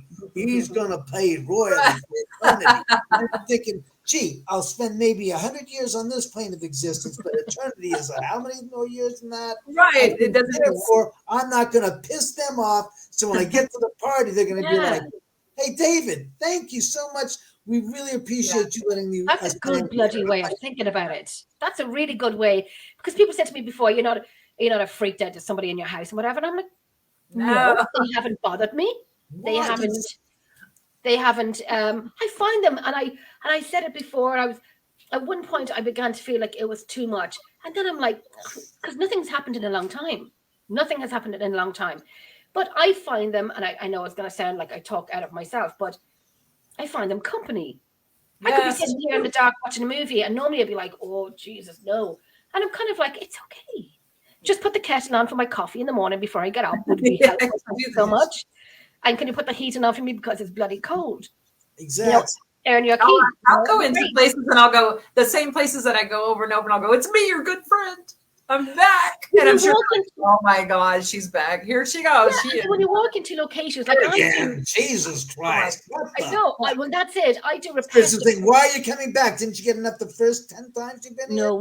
They know. You knew, are you? I know there's one time, like when I always go to my locations repetitively for the same location for the last 6, 5, 4, 3 years. I've been going back to the same location because I always say not all history is written in books. And let me tell you, the stuff we're getting that you won't know about on these locations I go to are just phenomenal. And you kind of build a rapport with them.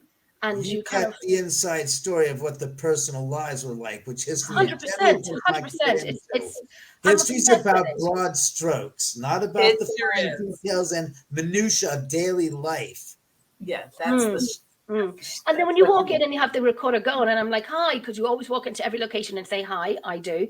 And then when we listen back to the audio, one location, the Drogheda Museum, Millmount, it's in my town. It's 5 minutes away from me. I used to go there as a child on school tours. Little did I know I would be researching the building for the last 6 years. So when I go in and I said, hi, Jenny, hope it's okay that we're here tonight, yada, yada, yada. And then you'd hear a female saying, something like, there she is, or here she is. Here's Jenny. And that's okay. Now, most of them, oh my gosh, if you could hear half the audio, I'd love to send it on to you, to hear half the audio that we have gotten with the ITC from phone to phone, from one room to another room, on speaker with a recorder in the room. You're about 2-3 floors up away from that room. I mean, wow. Try this, I'm being told, for your ITC. Simplify, keep it simple, make it less engaged, less layers, meaning for a skeptic, again, I apply myself as a skeptic, saying, what would a skeptic do and want in a situation? And it's like, all right, so when I do EVP sessions, and I've done them here before with Chris Fleming, I said to him, I said, put the recorder down. Yeah, let's not get that. We're not, none of that shit. We're not going that road. I have plenty of those stories of my own. I don't want to, I have decorum and respect for the dead. Like I said, you put the digital recorder down, you ask a question. You've got a camera videotaping this series of events. I'll get to that question as soon as we're done with this, Anne Marie. Yeah. And I said, ask a question. Let it play, give it 30 seconds, a minute, stop, review the footage right there and then on the spot. That way, you ask the question, and there's no EVP machines, whatever, it's just the recorder, and he's asking, you're recording it, you play it back and you watch. Playback. Because we do that. To engage into any device that's electronic, and I call it an intermediary electronic device. You're playing with not an actual vocalization of a spirit you're hearing a radio transmission or whatever it is. What I'm talking about, when we're capturing on these little cameras and the voices that we're hearing, that's the spirit speaking. There can't be any question because I'm here alone and the televisions aren't on unless the spirits are turning them on. That's what I said.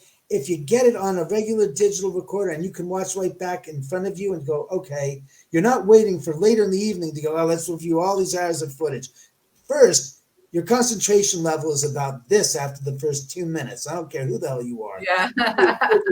That's why I do not spend hours upon hours like I did 8 years ago when we got the equipment in the house. And I was sitting there from like 2:30, 3 in the morning to 7 in the morning. Waving over footage and going, oh my God, I can't stand it. I'm burnt. I do that all the time. Like I am all about the audio. My recorder's on the counter. I'll be doing audio after this. Audio. I love it. Yeah. It's a lot easier to disprove devices and the spirit, all that crap any time of the day, and including the cell phone, because you're still picking up radio transmissions. And again, even if it is a spirit, you're hearing. You're only hearing what the content that you think he's saying. You're not hearing his actual voice. The effing Prince one on that was him speaking. I'm not looking for them. I'm just, all right, let's watch this. You mean I got to watch this damn video? It didn't start? Oh, crap. And then him saying, fucking pricks. And I'm like, and the characteristics of the acoustic signatures are almost always identical, of a man's voice or a woman's voice. Very breathy, just like on top of saying fucking pricks. And it's like going, turn up the volume. And it's not like wah wah wah wah wah wah wah wah wah wah wah. It's like, what the hell was that? Well, I heard this. No, I heard this. It's consistent. Everybody can say, I heard that goddamn voice. I heard the vocals. I heard the words. Some people hear differently on their cell phones. But everybody on a laptop or a regular, like I'm working on a regular desktop computer, you hear the same vocalization going, holy crap. Yes. That's now, shadow people, for Anne Marie, just to answer. My opinion is you see shadow people out of the corner of your eye usually. And that's what I see them zoom by. my interpretation is they are no different than any other spirit you see. Meaning, people have, it's a demon, it's in darkness. It's like, no, don't. It's just that spirit can't get any more energy output, so to speak. Kind of like if you remember the movie Ghost. You have to use all your focus, all your energy, his mentor spirit said, into one little spot and make that explosion of energy outward. The same thing when a spirit has to manifest. It's very difficult for them to make an apparition manifestation. It's a lot of energy. I think I believe. Their ability and our ability to see whatever the matter is and that they're manifesting may not be, once again, in our visual spectrum, but I have seen one face on and ran after it, and it was like, oh. I was like, scared the spirit, but scared the shadow first. But I completely agree. Now, I have this house is really old, and there's a second set of windows outside of my kitchen windows, and one night I said to my husband, I said, look, stand right behind me the way the lights were. I said, the first window, I look like this. I said, and then look at the second windows, and they're storm windows. I said, by the time you get to that third layer, it looks like I have no eyes and no mouth, like, like you see scary pictures and all that. Yeah. I said, I want to talk about layers of dimensions and the way they're manifesting in the way they can versus what we see. And I'm going to, for lack of a better word, I'm going to call the atmosphere of the dimensions. Right. That's why they look scary. That's why they look like a shadow person. That's why you're only seeing their legs or their head or their arm, because there are layers that we don't know about. And frankly, and I think it's dark matter, and we don't know shit about dark matter. 2/3 of the universe or more is dark matter. All we know about is neutrinos, and there's all this other stuff. They could be utilizing that. We have no way of knowing or seeing or that sort of thing. So what I'm saying, when you see something really scary, it had no face. Yeah, it probably did have a face. You just didn't see it. Well, that's what I was because it's either sucking up the light or it cannot manifest well enough to show you to reflect light. Robin, when I was up in the north of Ireland and I was doing this location, when I started off in the paranormal field, and I was doing this same location every single month for 6 years consecutively. So I was laid up one night with a friend of mine. The rest were down underneath the tunnels, and we were sitting outside, and the light was on outside, and it was about 11 o'clock at night.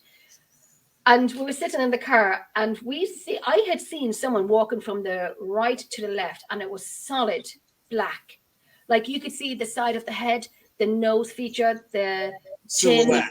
Yes, a silhouette down to the waist. And it just walked by, and I'm like, the fuck? And I said nothing to my friend because I wanted to rationalize it in my head. Right. 5 seconds later or less, she said to me, oh my God, did you just see that? And I said to her, go, what did you see? And she goes, I seen a waist and legs walking by. And I seen the top half, but the key in the ignition.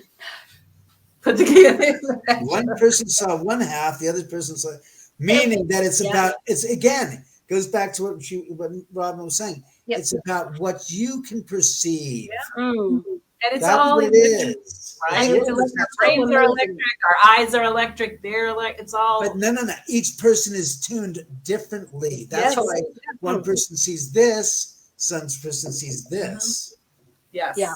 I like Pamela's question about the house. What's the funniest thing that's ever happened? Oh yes, Pamela. I don't know if it's the funniest thing that you people will all find amusing, but I was quite amused when a girlfriend of mine back in 2005 who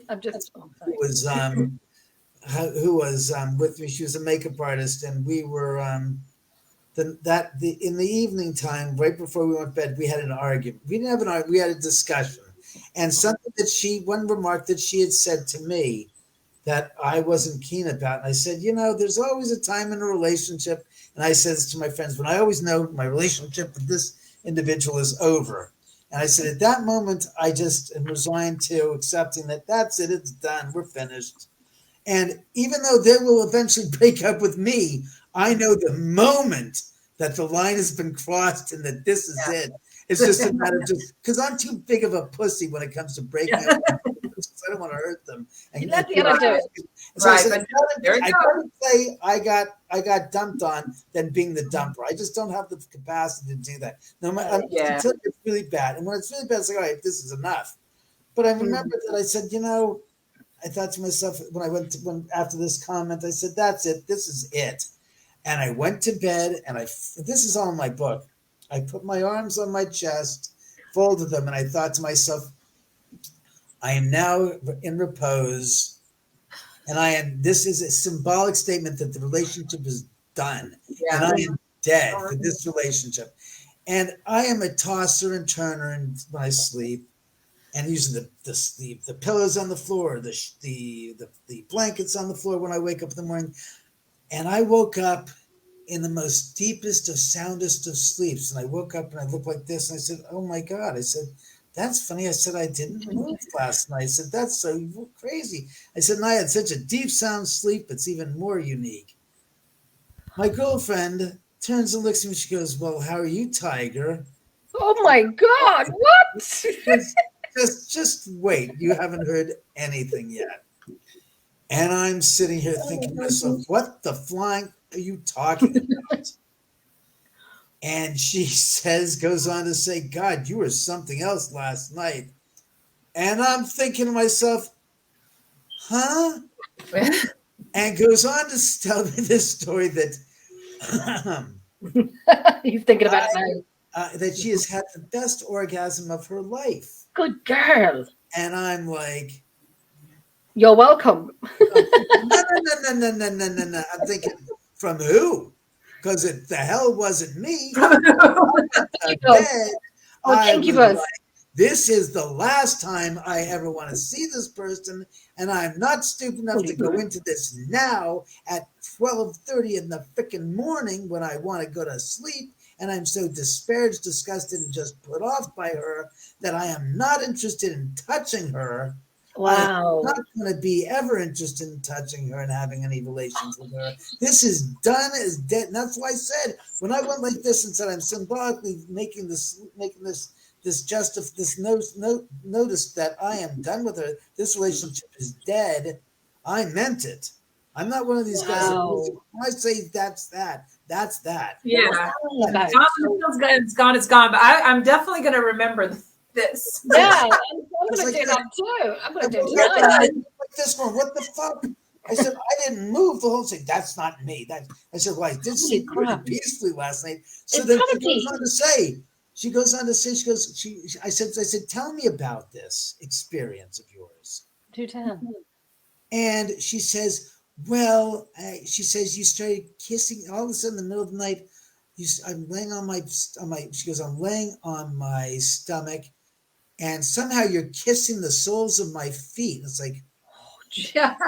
And then you start kissing up the back of my calves. And I'm thinking, she didn't describe me how she was positioned, but I assume she was on her stomach, and I was kissing her up the back of her calves, all the way up her thighs, all the way. And I'm like, I said, yeah, I would have done that I'm thinking to myself, had I had a drop of passion or interest in you, yeah, that would have been me. Gosh. But I am like so devoid of anything but contempt and unpleasant. It's probably an incubus. I can't wait to get you out of the house. Yeah. It's not funny. But I didn't want to do it last night. And I told her, after she keeps going, she goes, and then you went down on me, and boy, you gave me the best thrill of my life. She goes, I've never had this one. Incubi. And then she said the cap was this. She goes, I even remember turning my head to the right, which is towards she was on the let me see. Whoa, son of a bitch. She was on the right side of the bed, facing the sliding glass window. And that's the edge of that side of the bed. So I'm on the left side. And like I said, I went like this. So she goes, I remember turning to my right and seeing your smiling face next to me. Holy crap.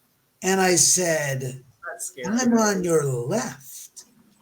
Oh, the light gets better.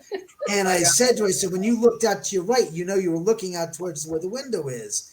And it is like 3 feet between the bed, the end of the bed, the side of the bed, and the window. At which point she said to me, she goes, oh my God. She goes, you're right. She goes, when I think about the face, it goes, I just remember the grin and the smile. It goes, she goes, and then she realized, I said, by the way, I said, after our little discussion last night, do you remember when you said that? And I just said, all right, fine. And I went to bed. Did you remember how I went to bed? She goes, yeah, you had your arms folded. I said, how do you think I woke up? And she goes, with your arms folded. I said, yeah. Uh-huh. I said, that wasn't me. I said, we're done. We're over. We are finished. I said, after what you said last night, that crossed the line. I said, I'm done with you. We're over. We're finished. That's boom, boom, boom, boom. Yeah. My God. And I thought to myself, oh my God, who did I see a year earlier in the middle of the night in my bed, in the bedroom? Not in my bed, but in my bed. Jay Sebring. What was Jay notoriously known for? Being a little bit of a sorry, sorry, I didn't mean, I didn't shut, I'm sorry. God. JC, we all heard it. He liked the ladies. A serial sexualizing masculine, hormone-filled man, which is true. You were, Jay. You were a red-blooded dog son of a bitch. Let's be honest. He's like, Dave's out. Dave's out. I'm heading in. Gorgeous women. You made passion. Did you say I'm top of it? She should have married you. I'm sorry. I don't mean any disrespect by saying that. But let's be honest, Jay. You weren't fucking around with Sharon. Yeah. You were loyal to her with no doubt.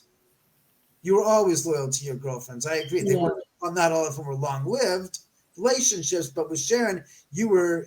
Because I was committed to Sharon. I was committed to Sharon. He was, yeah. She was my soulmate. I agree with you, Jay. She was your soulmate. That's true. So, my thought is it was Jay. I said that son of a. I said at least he had enough respect that when I said I was going to go like this and I was dead, he knew that he put me out like a light because I've never slept like that in my life so soundly. And it was like, wow, that was sweet. And yeah, she freaked out. And I said, we're done, we're over. I said, pack your bags, get your clothes and stuff out here. And that's it. We're done. Get out of here. We're over. So I'm glad you had a nice bon voyage gift. Oh, Jill. Did you I said, well, I'm glad you had a great orgasm your last night here. I said, but it wasn't for world's me, strangest breakups, man. There has to be a separate show about that. And she's on it telling about how the ghost was kissing her feet and her ass. And you're like, yeah, well, I mean, but starting off the cats, I'm thinking, yeah, she goes, you were running up my Achilles tendon. I was going, I said, oh yeah. I said, because you were nibbling me. She goes, just so kinky and so cool and such a turn on. It's like, and you were taking your time. And I'm going, but you know what? I was waiting for Chantal. Usually a person sleeps while they're tossing. Tossing and turning. Yeah, you Chantal. Know something there, Chantal. You'll never know. Because you'll never be here to find out. I was thinking the same thing, Chantal. And Chantal always brings it up. She does. Oh my God! What the hell is that? Oh shit! What? My telephone's out. I'm surprised we still have the internet working. What was it? I'm hearing the beeping from the telephone to the alarm, to the house alarm, and it's beeping like it's going off like there's no signal. Means that my telephone's cut off. I don't know why. I'm surprised we're still on the internet, but. Maybe somebody doesn't like you talking about it. Yeah. No, I'm saying that it's off. I mean, God, I want to say, hold on 1 second, but hold on one quick second. Yeah, take your time. So when you sent me the link, I didn't know that who was the guest, Jenny. This is fantastic. This is very interesting. I told you. Didn't I tell you? I don't think so. I'd have to look back, but I was, I was supposed to be on another show, and he was having all this technical difficulty. I was looking for it. I was looking to watch it, and I couldn't find it. Yeah, it's not StreamYard like you, but anyway, he was having difficulty, so I left, jumped on, and I was like, oh my gosh! So if you wrote it, I didn't read, I didn't read it properly. I think I did. I would have. I think I did. Hi, Sarah. Okay. This cat is acting like a 2-3-year-old toddler. That cat is adorable. And look at his little arm rings. He's got his little arm rings on. I know. He's using me as a pin cushion. He's so adorable. He's the little feral that I took in December. Yes, he's gorgeous. He's yours. He's staying. He is staying. We've adopted him, along with my 5 other cats and 4 other dogs. Yes, why not? So, yes. Charlie's his name, like Charlie Chaplin. Charlie. Jeremy. Is that the one that didn't like Chantal? No, he's Jeremy. He's over here. Like Toby the cat. I'll be right back. I gotta get some batteries. Okay, David. Toby, the white-haired cat. Oh no, Toby. Yes. Yep. Well, she was Well, he's flipping got a her lot Furby, going on. and he got it back. It's very funny. That's a wild breakup. I know. It is a wild breakup story. Can you imagine her telling the story and people are like, "Yeah, I don't believe you," and you're like, "No, That's really, funny. I might have had ghost sex with He's a little JC." bit. The kitten is a little bit. He's acting like a toddler.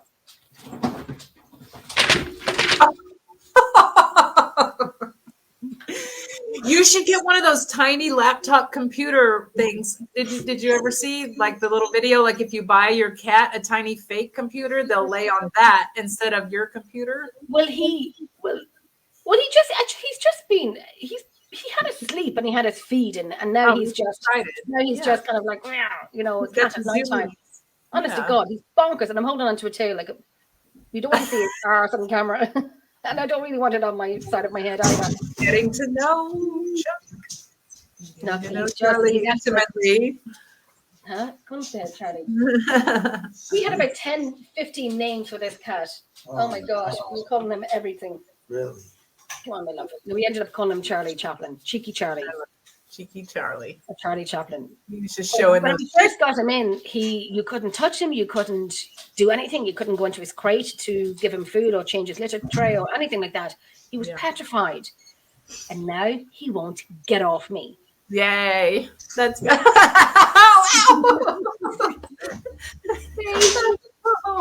He's like a toddler. He's a little I bit love wild. him.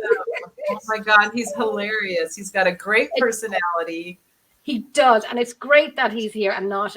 He was taken from like a feral colony, and well, not taken, but he was, you know, Will Ferrell colony. a feral colony. Will Ferrell. And he you know, I said to a friend of mine, I said, you know, because she's busy, she runs dog kennels and whatnot, and the dogs didn't like the kitten, this one, and he was obviously afraid of them. So I said, I'll help, and I'll, you know, take him in, and because I have had feral cats before, so I know, you know, take gloves and give them time and let them decompress. Don't pick them up on the first day and so on. And now, like I said, he won't get off me, or bite me, or like scratch my face. Yes. But it's good now. This is his life that he has completely different to what he would have had living outdoors. He's a male. Oh, you yeah. know, he, you know, living outdoors, not having food. And you can see from the pictures The last two night. F's all day long. The two F's, fighting and not Oh fighting. my God. The other one. Fighting and fucking hey. Yeah.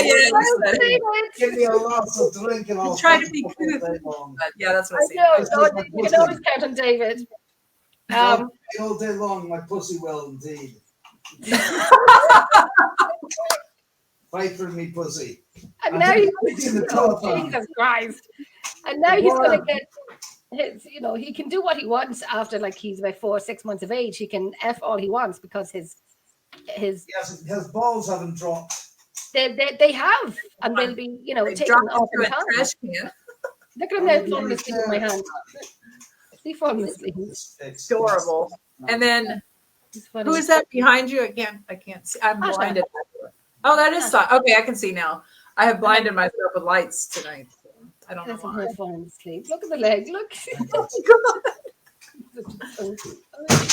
Honest to God, seriously.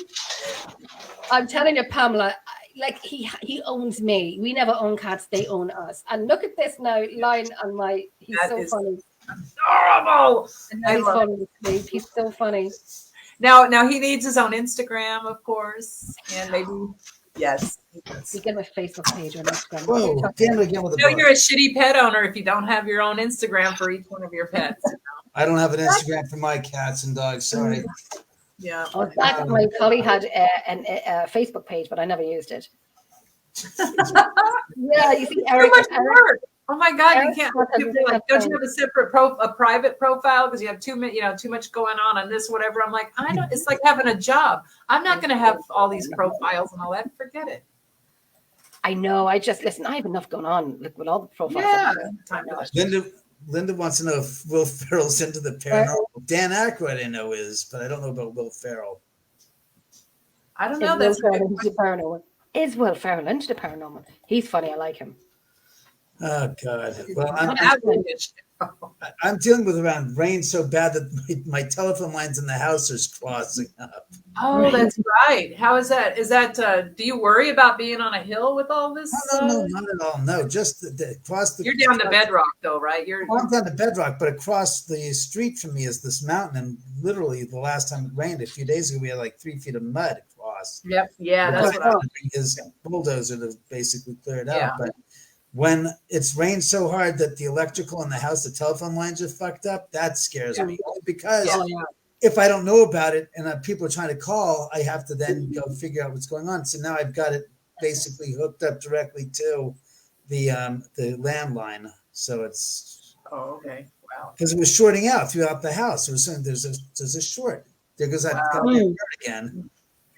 That's the cat. No, my cat Toby is making sounds because he wants something. Oh, my smoke alarm is going off. Oh, look at that kid.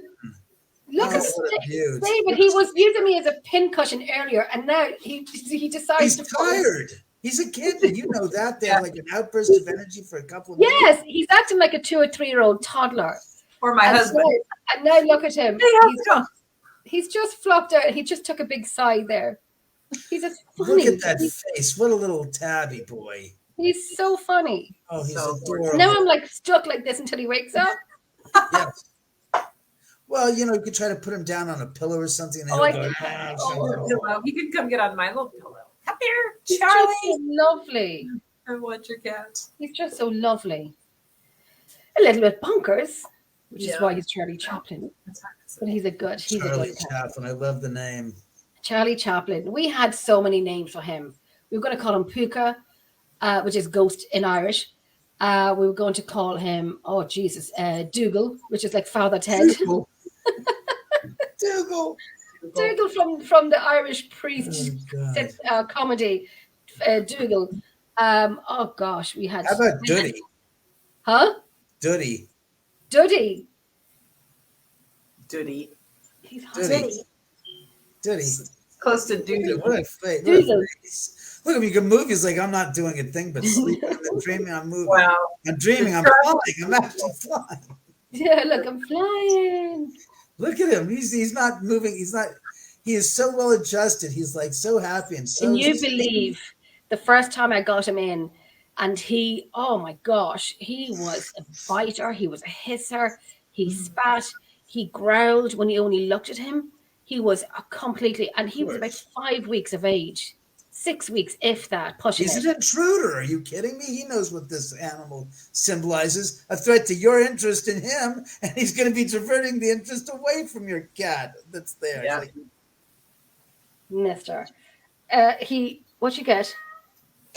I heard, it sounded like it was a deluge of water. I can open the window and see how it is outside, because the house next door is empty and has been baking for 6 months. Yeah. Linda, he is totally calmed down. I can't move because he's in my arms. And Eric, it's still raining. Can you hear the rain? No, animals. Yeah. That's nice. I love the rain. I love the rain because we have so much of it in Ireland and I have no choice. Well, we don't have much of it here, so this is actually good for us. Which is different. Yeah, it's really... Yeah, you can hear it coming down. That's. I'd almost say like let me do this. Nice. Let's see it. Let me put my glasses on. I'm getting older and blinder. I can hear Bill just came home. I heard him come in. Oh. Will you marry me, Bill? I love you. Oh, he hates that song, Yes, it's a great song. Fifth Dimension. Bill works on all my equipment for me. I dream up equipment and he makes it. And I love him for that. Nice. He does not want to participate or anything like that. And I respect that. And he doesn't want to hear any voices, that's for sure. Especially the guy who was dying or groaning right between us the other night. Why don't you put a recorder secretly in your bedroom? Yeah, I could. Actually, I just got a new camera system. I should put one in the bedroom. Not tell him. Very funny. I don't even have, well, I do, but I don't, well. Yeah, that's a Yeah, it's another story. it'll backfire on me. It'll backfire on me. I got a question for you. What about a device? And this is something I thought of a long time ago, which is really crazy in concept, but makes a lot of sense. Digital camera. That's my cat. Scare the crap out of me because my cat is asleep. Whoa. A camera rig with a digital camera on top and a film 35 millimeter film camera on the bottom. Okay. And the film camera on the bottom is nothing more than a simple Instamatic click, an advanced manual.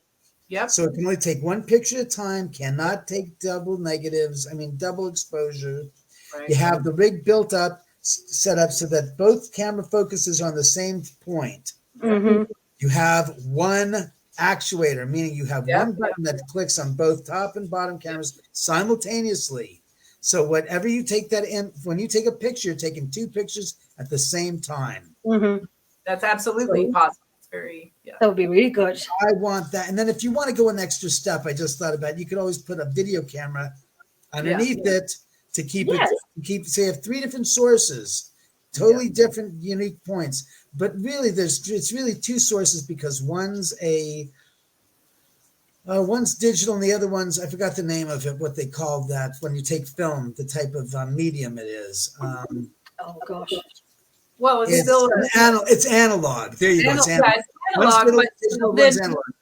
The difference would be that you would have to use. The difference are there's 3 or 4 different kinds of lenses. There's conical, and then there's some other kind. Standard, just like the same lens that you have on the Instamatic, the same type of thing, so that it's just clear as a bell. No, you're not talking about making the aperture wide. No angle lenses. No lenses. Just standard, regular 35 millimeter lens with a standard. So that because I have film photographs here that have with 800 speed film with a little Instamatic that I'm just randomly shooting around, and it's like, and I'm saying when you shot on digital, the digital, I believe, because the CMOS chip interprets what it sees and has to correlate it, it's interpreting it differently than what the actual film is. And it's filtering. And it's filtering. You're absolutely right. The CMOS. You could do that as well. But this is between analog and digital, meaning film and digital. So that if I capture something on film and it's not captured on digital or vice versa, there's a question of what is not being captured and why. And then you can once you figure out what's not being captured, you can make the third piece of equipment that focuses on those things that are missing, on the missing piece. You can do the video so that it basically shows you what's going on while you're setting up. But again, I want to keep it limited to maybe start a few seconds before we're taking the picture and a few seconds after. That way the video is that way. It gives you an intro and an exit. But again, the most important component is the comparison of the two mediums taking the same picture at the same time. How is it interpreting it? And then you can see like a little bit. That's almost like a live photo on an iPhone. I'm not sure that Androids do that or not, but that's almost like that. Yes. So you're actually taking mini videos. Would that be like camera? And all right, so you want to go 3 ways: digital camera, iPhone, and then the film camera. So you have 3 different standard analog 30. All in the same way, shooting the same spot at the same time, and then of course you have to develop your film. But you basically have the 3 images, you line them up, and you compare the 3. Would that be like what I have as well, the trail camera, that it will take pictures, but if anything moves, it's like for hunting. But again, a trail camera is digital. Yeah. Okay. Because I have this is one that I have this. I love this body camera. The digital, it's digital. It shoots digital images. The stupid thing is what I'm saying is the analog is the stupid technology. It means it only is going to capture what it sees. That's what it's there. Not interpretation of Gotcha.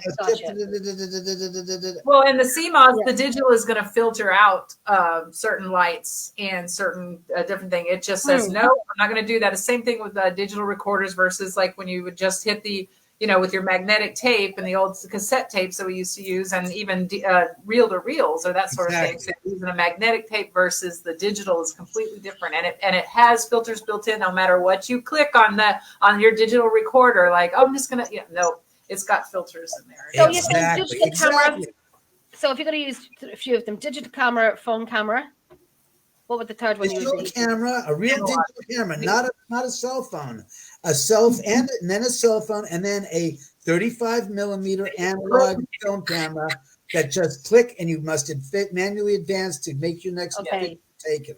Or to prevent double exposures. You could probably have one of that automatically advances. I have one. I took pictures here in 2004 when we did the anniversary investigation. Here, shit, I'll show you. And the actuator would just need a splitter. It would just the actuator just needs a splitter. It's a rig. You're building a rig, is what you're building. There's probably a photographer out there right now going, "I do this all the time," but not for paranormal. No. I think there's somebody. I don't think anybody's come up with this idea. Maybe an artsy guy, but they could be doing this. Maybe not doing it exactly like you say, but they have all the equipment. I'm going to talk to my friend in Dallas and talk to the husband here and see what But I imagine it's very easy to split an actuator.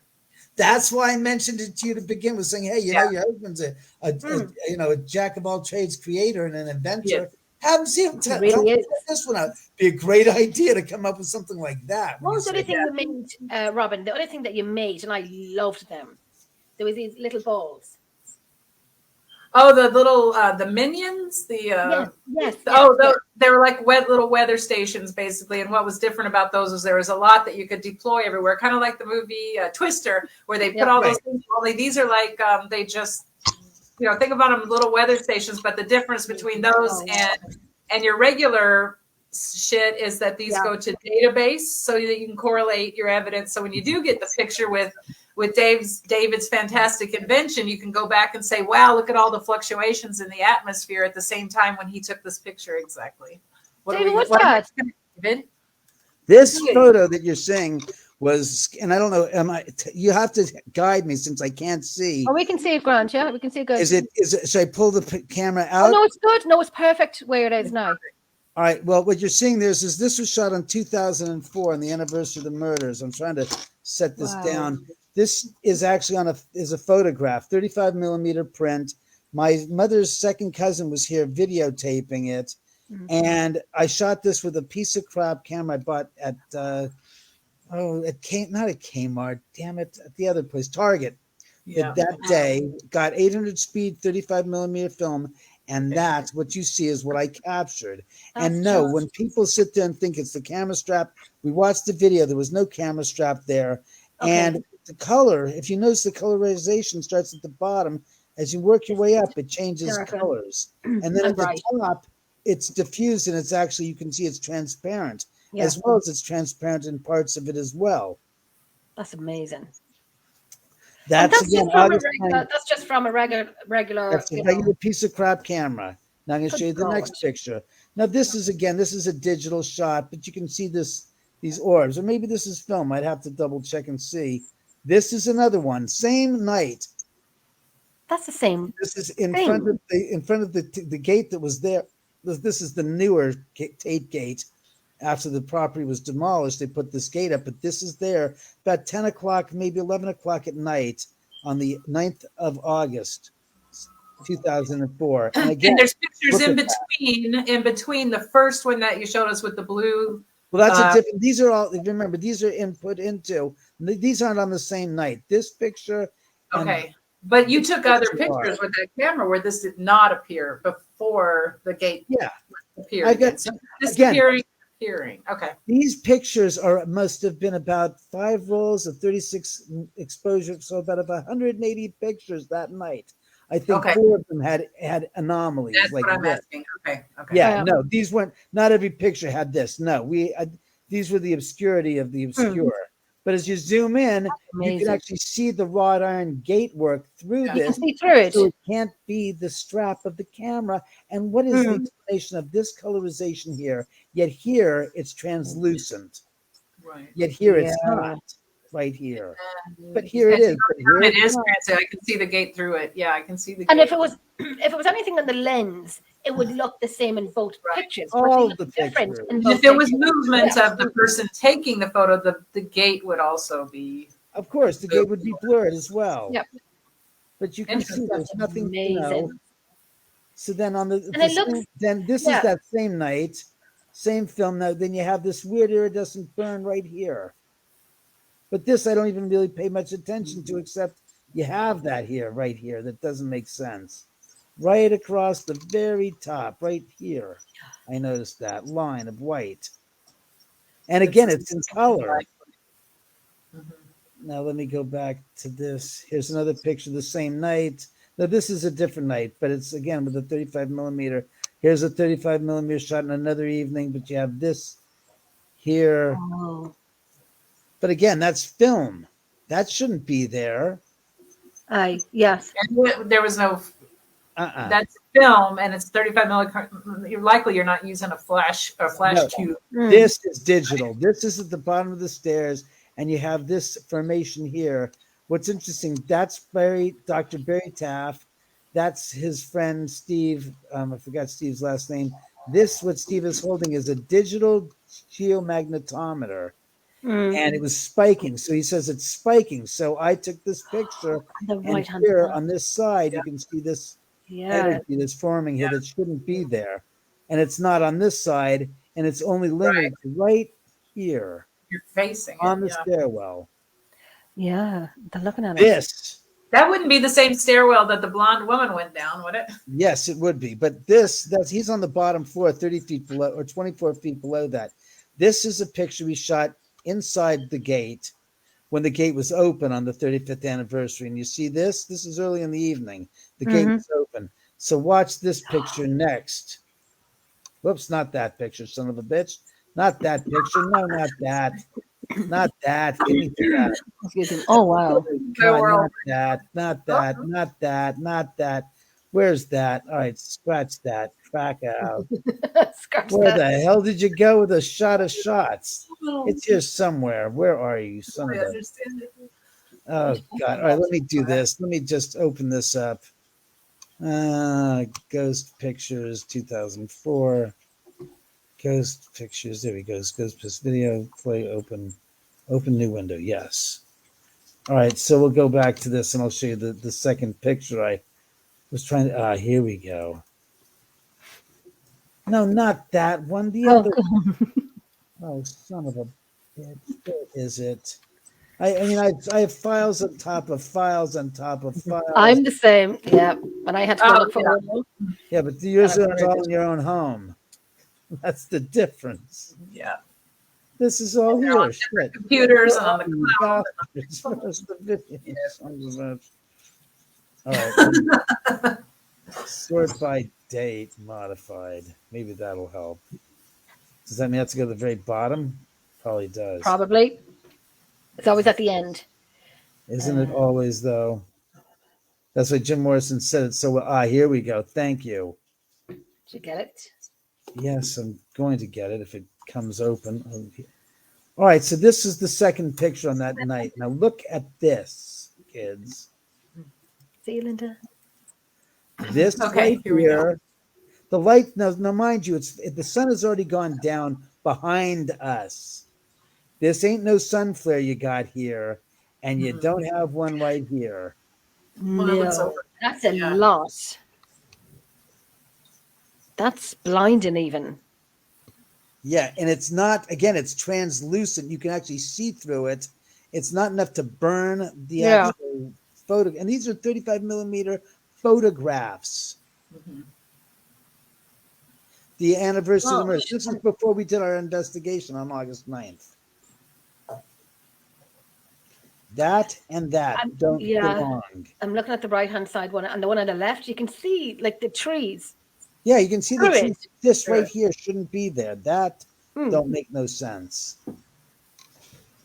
And what road did you say this is on, David? It's the end of my street, Cielo Drive Private. This is 2004. This is inside the property. Look at that. And then this. Oh, that moved. It moved. Parts of the house. So the one that you just showed us there, the white strip going down. Yeah, that's inside the property. Yeah, because it moved. And see that now, Robin? Look at that one. And it's rippled. Yeah. It's rippled. The crinkled French fries. Isn't that the same as what we have in blue? This is during the investigation on the 30th. I brought in 3 psychics, all 3 of them were from different locations in the area that we brought them in. One was a hotel, one was at a restaurant, one was at another restaurant. Brought them in independently of the others, didn't tell them anything of the backstory, where they were going. They came in blind. She's getting all this weird information. I'm shooting this video, and she says, I'm getting a weird feeling of a woman. She's on my left shoulder. She's finding it very difficult to see. No. And I snapped the picture, and there is this ball of energy right next to her left shoulder, on her left shoulder, right. And the video is corroborating what she's saying, and I snapped the picture literally 10 feet away from her and captured that. So you have this digital file. What I would wish you would do with it is to go and play with the lights a little bit, the brightness, the saturations, and see if you don't find more of a form along with that shape that's on her left shoulder. If you take out the blue, put too much blue in there, take out the green, put too much green in there, and see if you don't see a shape that is an addition to what you see in that photograph. Yeah. Well, what I found so fascinating isn't the photograph, but the fact that the circumstances under which the photograph is captured and connection with collaboration with what she's saying, because she's saying randomly, there's a woman on my left. I mean, I can show you the video if you like. I could find it. Yes. And you can watch the video and you go, oh my God. He goes, yeah, I would like that. Yeah. Let me see where the hell that is. Oh, I know where the hell it is. Correlation. Yeah. Give me 2 seconds. I'm just going to get logs from And if you did that, not that you need to prove anything to anybody, because I don't give a shit about that anymore either. But for your own benefit to go through and say, yes, there is a larger shape emerging around, and you'll just might see it with a different color. Right. Yeah, it's pretty interesting to do that. It is very fascinating, that video. Let me see if I can find it.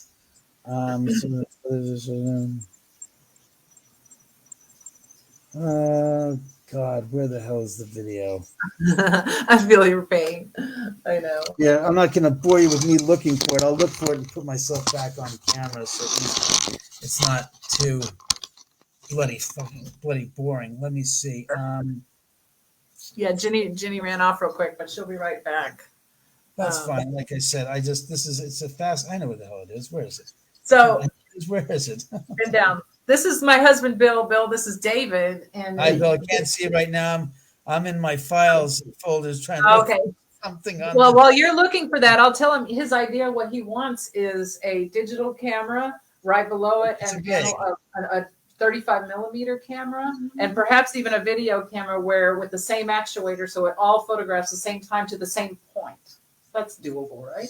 Yeah. Yeah. Okay. Yep. There you go. You got your official word. Yeah. Exactly. Build a rig so that you have 3 different forms. You can have a cell phone one on it, a regular digital camera, and then a regular 35 millimeter camera that you have them. So you're shooting it all pointed at the same exact location. So when you click, you're getting 3 different images from 3 different cameras of the same, 3 different cameras of 3 different sources of the same image on 3 different cameras. So you can compare them to see what you capture, that kind of thing. It's perfect. He goes, yeah, it's definitely doable. I'll just keep at him to let's do that. Tell him about I actually have this really old, but it's in perfect condition. It's an old Russian 35 millimeter camera that is completely it is completely manual. So I have it, and it's in perfect condition. It's ready to go. Of course, we have an old digital camera that's perfect. I don't even need an old one. I can get a new one for cheap, and I have another cell phone. eBay. Exactly. I'm freaking ready. I'm going to go right now, put on my big goggles, and go do it. That's the thing I can actually see with.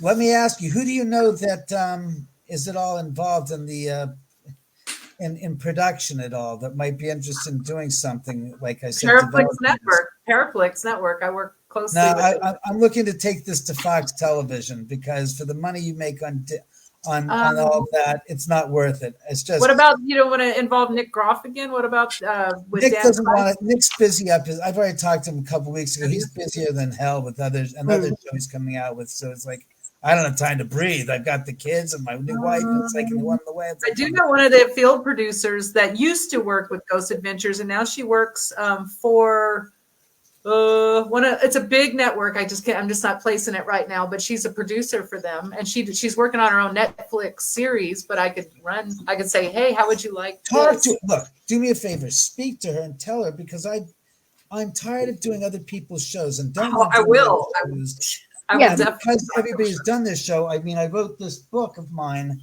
because I said I'm tired of watching everybody tell my story wrong.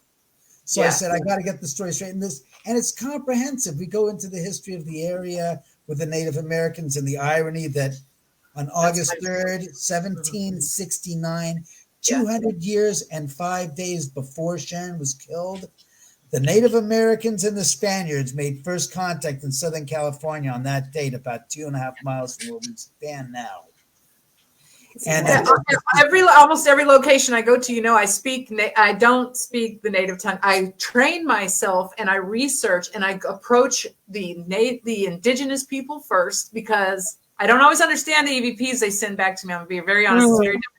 But I respect that, because they were here long before white guys got here and killed her. So anyway, we're the Spaniards first before the white guys. The Spaniards were the first. Yeah, all of that. So that's the whole point. Exactly, showing reverence, so you have respect from them. That's what I convey to the spirits, and that's again what we wanted. Yeah. And then we talk about the area, and then the development of the area before they got to the building of the Sharon Tate House in 1942. And we talk about the Paul Byrne house where Jay lived, where Sharon saw the apparition of the blonde-haired woman at the bottom of the stairs with the throat cut from ear to ear. We talk about the Rudolph Valentino house, which is across the canyon, which also has a connection to the house here, and all of that stuff, so that it's a much more comprehensive historical. Then we talk about the Sharon Tate murders, and we demythologize some of the BS about there was a party there that night. There was no party there that night. That's all. No party. Just some of the stuff that makes for interesting, how should we say? So I'll definitely, I got the meat of that. So you want to tell the real story. The story about my story about building the house, and the whole story about my connection going back to 1969 to Jan and Dean and to the Hitchhikers, and then in 1970. I mean, like I said, I've got a nice little, here, send me we'll exchange emails after the show, and I'll get you the information. You can look at the outline, because I know Nick and I have spoken. He says, Fox Networks is looking for a show right now, for a paranormal show. I said, yeah. He goes, well, they're looking for an investigative show. And it's like, yeah. I said, but Nick, I don't need to investigate what I already have evidence-wise. And he goes, and you also tie into the Sharon Tate murders. Yeah. And interviewing Quentin Tarantino about his experience when he was up there shooting the movie will also give him the ability to get publicity for that and reinvigorate that product and his novel, so that it makes sense why people would want to see this on Fox. And for the amount of stuff we'd also include my movie as part 5, or as the 5th piece of the puzzle, because we're using clips from the movie in the docuseries. I've got 4 crew members and my cast member who were here during the filming of the movie who had experiences. One saw Sharon Tate's apparition and freaked her the hell out. One saw Jay Sebring's apparition, didn't realize it was him until she realized when she was in the kitchen seeing this guy walk past the kitchen window that, wait a second, David doesn't live on a house on a flat land. His house is, and then she went outside and looked, and she saw where the stairs were and where the window was. And she goes, he couldn't have been. He would have had to been 17 feet tall. As he walked across the window frame. Yeah. Oh my gosh. The stairs were here, and here's the stairs, and here's the window. And she goes, it's impossible. Yeah. And then described him to me, and I showed her a picture of Jay Sebring, and she goes, yeah, that's the guy I saw. I said, he's been dead for 50 some odd years. Yeah. What's this? I heard that right after he said no party. So when I had watched it was apparently there was a party in the house. Why would they say there was a party? There was no party at the house. Why would they say that? Everybody says they were invited to the house for a party, the party that never was, as I like to call it. Wow. Why would they say that there was a party if there wasn't one? Because everybody wants to be associated with a tragedy in a sense. It's like, I could have been killed too. Oh, blah, blah, blah, blah, blah, blah, blah, blah, blah. That's just a pain in the arse. I've had a few friends over before, and trust me, it was no party.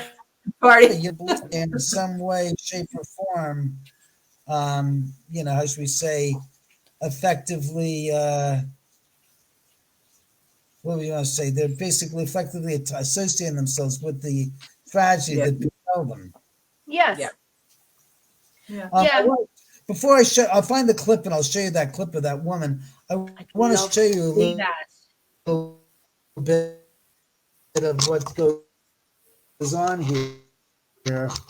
I would love to This see is that. the house, and all the way around that, unfortunately, is one of the tarpaulins over the cameras. But for instance, this is the front of the house, the front door camera. This is, I'm not going to go through, this is one of my cats. This is one of my bedrooms where I have my cat, Domino. That's why you see all that stuff. There she is. She's right there. Say it. Say it. It's your cat's bedroom. Yes. This is the second floor. This is the second floor hallway looking down. All right, enough of the gosh on peanut gallery commentary. This is the figurine camera. Yes, And they have love not been knocking the figurines in a long time. Really? They haven't been knocking them? Quiet. Oh gosh. No, there's the garage camera. There we are. Knock over the figurines tonight, please. Is that us? Yep. There's the other reverse office camera. It's a bit of a wreck mess. And here, let me wave. I'm behind that big monitor there. Oh, okay. Oh, right. Okay. You're on the other side. Yes, you saw the reverse of that. Yeah. This is my bedroom where the cats are sleeping. There's one of them. I don't know where the other one is. My office, my bedroom is a bit of a mess. Oh, listen. There's the across the canyon camera. Where's that, That's David? Dr. Phil's up there. That's Dr. Phil's. That's the tarpaulin I have on the from the roof covering the balconies right now. So that's the blue. Hi. Oh, I thought it may be a big flag that says, "Hi, Dr. Phil." No. I was saying when you repeated this. This is the top floor. That's the top floor. One of the top floor cameras, the living room camera, the den. Is there. Yeah, seen that one. Let's see. Another living room camera. I'm going to do that now. So you can see the tarpaulins there. There's a tarpaulin. Yes. The big blue tarpaulins over the balconies. So I'm going to say, there's the third level. Where's that, David? Sorry. That's the third. That's the theater room. Okay. That's the camera.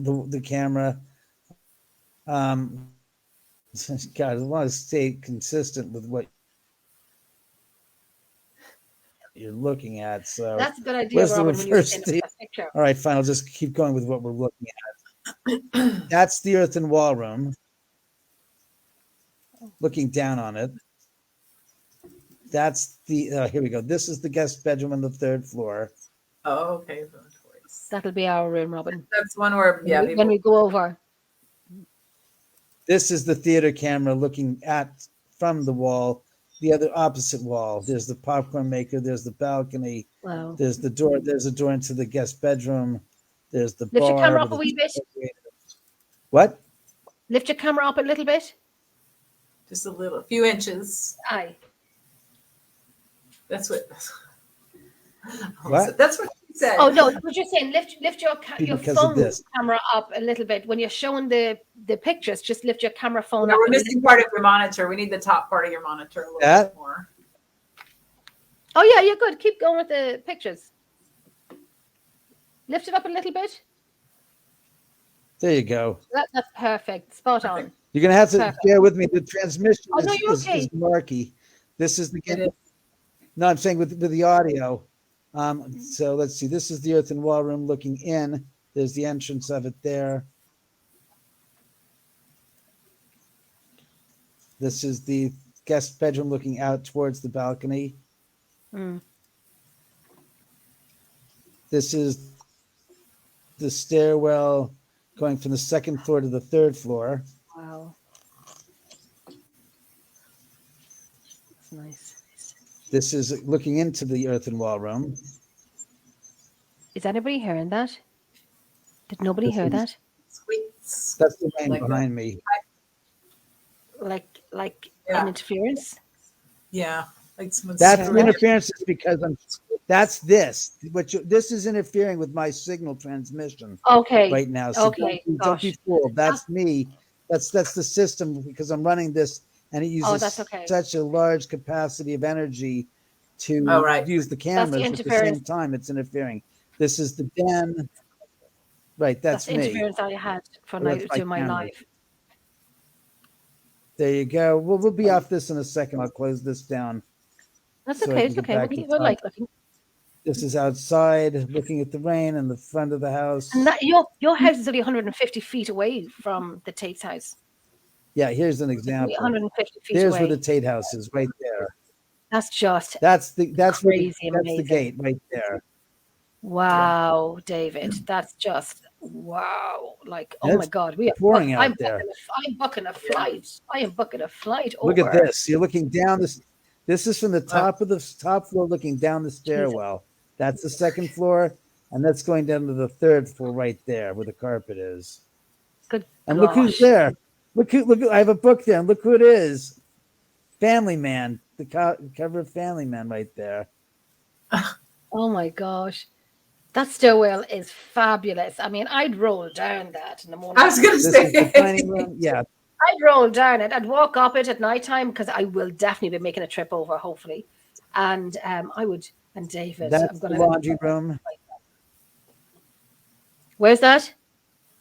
That's the The laundry laundry. room looking into the laundry room. All of that's soon to be all gone with all the memorabilia. All of that's soon to be all gone. That's just Part of that's my just, past, apparently. That's just annoying, David. That's just There's the annoying. living room looking into it. It's a lovely house. It's got a great Let's plan. not get into it. Thank you. I Thank you. know. I appreciate that. Let me Great layout. find that. I know. Video. I'm going to find. This is my YouTube channel, by the way, kids. I'm I going to find have that that. 13-minute video. Let me get to the What's your YouTube YouTube channel called? This is the YouTube channel. YouTube.com/David Oman. Oman. O-M-A. Down at the bottom of the screen, going by. That is the YouTube channel for David Oman. All these home videos. Have a wee look at them. I will be doing it myself. Yeah, I've done some, but I'm going to do more. Yeah.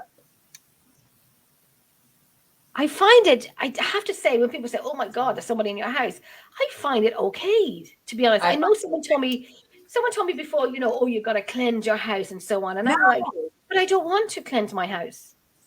I don't want to cleanse. I had somebody come over and they said, I can just feel them on my back. I want to get rid of those little fuckers, is what she said. I'm like, what? No, this is not your house. Like they're probably on you because they can feel your nasty little energy. Why don't you leave? Exactly. Get out of I don't like your energy. Get out of my space. Actually, that person has never been back. Never been back. Yeah, you're ruining my vibe. Get out of my space. But Yeah. I live in a very historic town and I live beside the River Boyne. The River Boyne is so famous for the oh God, if anybody Irish was watching and I'm getting my history wrong. They're all screaming at it. Don't come for me. But I live beside the River Boyne. I can't go into town unless I cross these bridges across the River Boyne. And there's been wars. Oliver Cromwell had came and attacked Drogheda and so on and so on. It's a very historic town. And I have seen, like one of the ladies was talking tonight about shadow people, to the point that, and I'm lying on my couch watching TV and I just look over to my kitchen.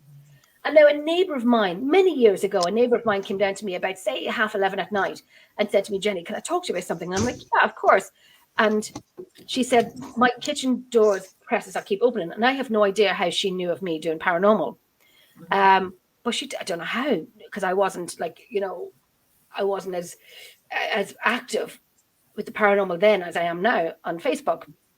And I said I can go down to it. I can have a look. I can do work, whatever. But it never came to that. But I do believe her because we're all in the same land. It's just houses built on a field. That's beside the river where the fighting was going on. So, I don't mind. And I do believe that Amory as well. Oh, look.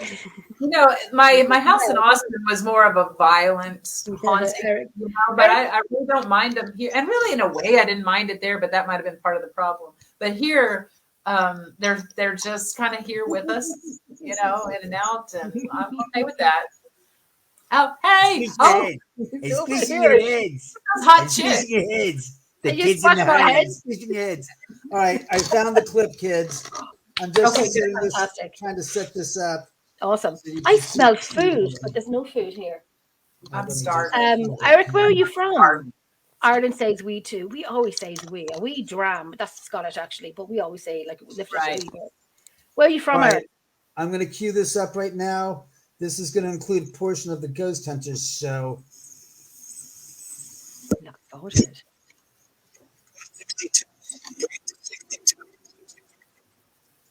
It's like thermal for hot crotch shots. They're so red.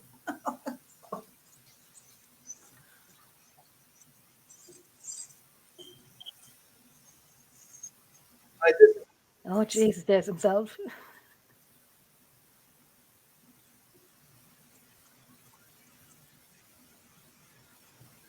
All right, here we go.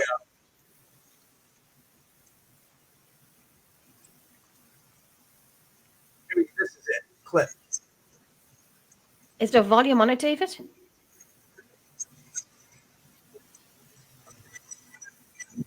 Mm. Okay, that's right when she was saying. Yeah, you can see her. Listen.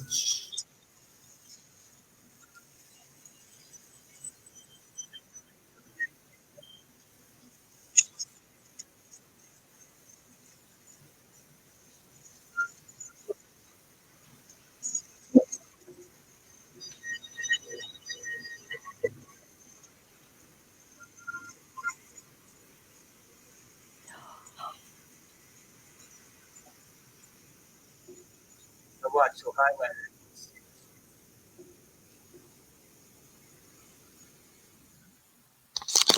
Wow. That was it. And you could So see where that was appearing over her left shoulder, I swear the curtains behind were also blacked out in a larger area I'm around seeing that from the Possibly. picture. Yeah. Yes, That- I seen that from the picture because the back of the curtains looked really dark at one point, but I didn't say anything. But go ahead, David. Sorry, go ahead. And what's funny is after she walks out of the room, I stood there and took another picture about 10 seconds later, and that orb is now 8 feet to the right of her, to the left of her. God. Same height, but moves over. The same height, because if you thought it was something else like dust or hair or whatever, it would Wanna either move. go up or down. Yes, but it And was here's the same. the other thing, the second thing you got to remember. Wow. It's not the photograph on its own. It's not the video on its own. It's the photograph and video corroborating what she's saying and where it is. It's not, Yeah. oh, it's on the right. I mean, if it's on the right side, I'm going to be a son of a bitch. You don't know your right from your left. But in fact, it's over exactly where she's communicating. Yeah, you On could the shoulder. Yeah. see her. There it is. And the photograph is the photograph, but it's still where she says it is. And Yeah. you see her, you can see her as if she's getting clammy, like she's Yeah. feeling herself, like she's feeling a little, it So looks it's like affecting her electrical waves, frontal lobe. She's doing frontal lobe Wow. stuff, which we know, like the EMF is very good at messing with our frontal she's lobe. really good. Like, I want her on my show. Who is she? I want her. I haven't seen her in 18 years. That's Oh, 19 years. geez. It's from 2004. Gosh. I bet She you was the could. psychic that Alma had brought in. She didn't tell her where she was going. We had 3 psychics that night, 3 different locations. Brought She's one good. in at a time, interviewed her, walked her in, just let her go. Take up, Isn't it followed around the house, videotaped it, came back out, interviewed her, sent her back to square one where she was staying, location. oh my Brought her gosh. in. Isn't Did the it second- amazing? Brought the her way- back to location. Did the third one. At the end of the night, we brought them back for a round table. This is the first time the 3 of them are together. Mm. We're interviewing them. We're not telling them anything. They're still completely in the dark. That's the way to do it. But the stuff they're telling us when they're going through the house is like, there's a Wow. woman with a baby, and she wants. I mean, I can show you that clip as well if you want. Did you say baby? She goes, I see it in this room. As a matter of fact, she goes, she's on the floor, and she goes, there's a woman with a baby. She wants me to help the baby, but I can't because the baby's dead. What the fuck? Sorry for saying that. That just came out of my I mouth. But can't believe it. I'm like dumbstruck, and I'm videoing this going. And these people have no idea where they are. It wasn't like they Holy crap! No. I want them coming in blindfolded. I don't want them coming in because everybody that comes in before knows what they're going to pick up. Right. Just see. So they're like saying, I'm feeling these sharp stabbing pains. Oh my God, the back of my head feels like it's just. Oh my gosh. And I'm going to use our empathic sensory recollections of what these people experienced on their last moments on Earth and how they died. I'm going, oh my God. And these people, and so at the end of the night, we finally, after we got their group collective response of what they thought, hi, Raymond, I said, this is where you are. And it was like, whoosh. Wow. Oh my God. And then the floodgates flew open. Makes And sense. the pain in my chest and my heart and the baby. And in my book, I actually spent hours. Oh, I'm buying that. I'm buying that online right now. On the book, on the book, what I did was I spent hours watching each one of these people go through, and I spent, you watch it, you write down what took place, and then you write down the dialogue.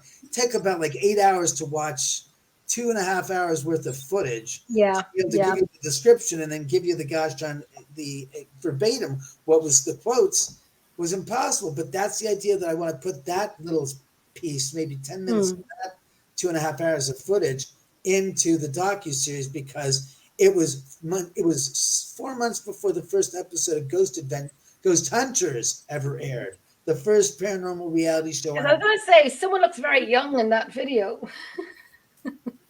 It's crazy. Like I said, and plus the photographs from that night, 2 or 3 weeks earlier. It's a really rich show when you say, wow, that's got a lot of power to it. It's like, and you know what? And I have to say it validates because when people say, oh, I'm seeing this, I'm hearing this, I'm feeling this, and it kind of like, okay, I'm with this you. Is what they're seeing, feeling, and watching, and witnessing. This was like creme de la creme. Like this is like the shit.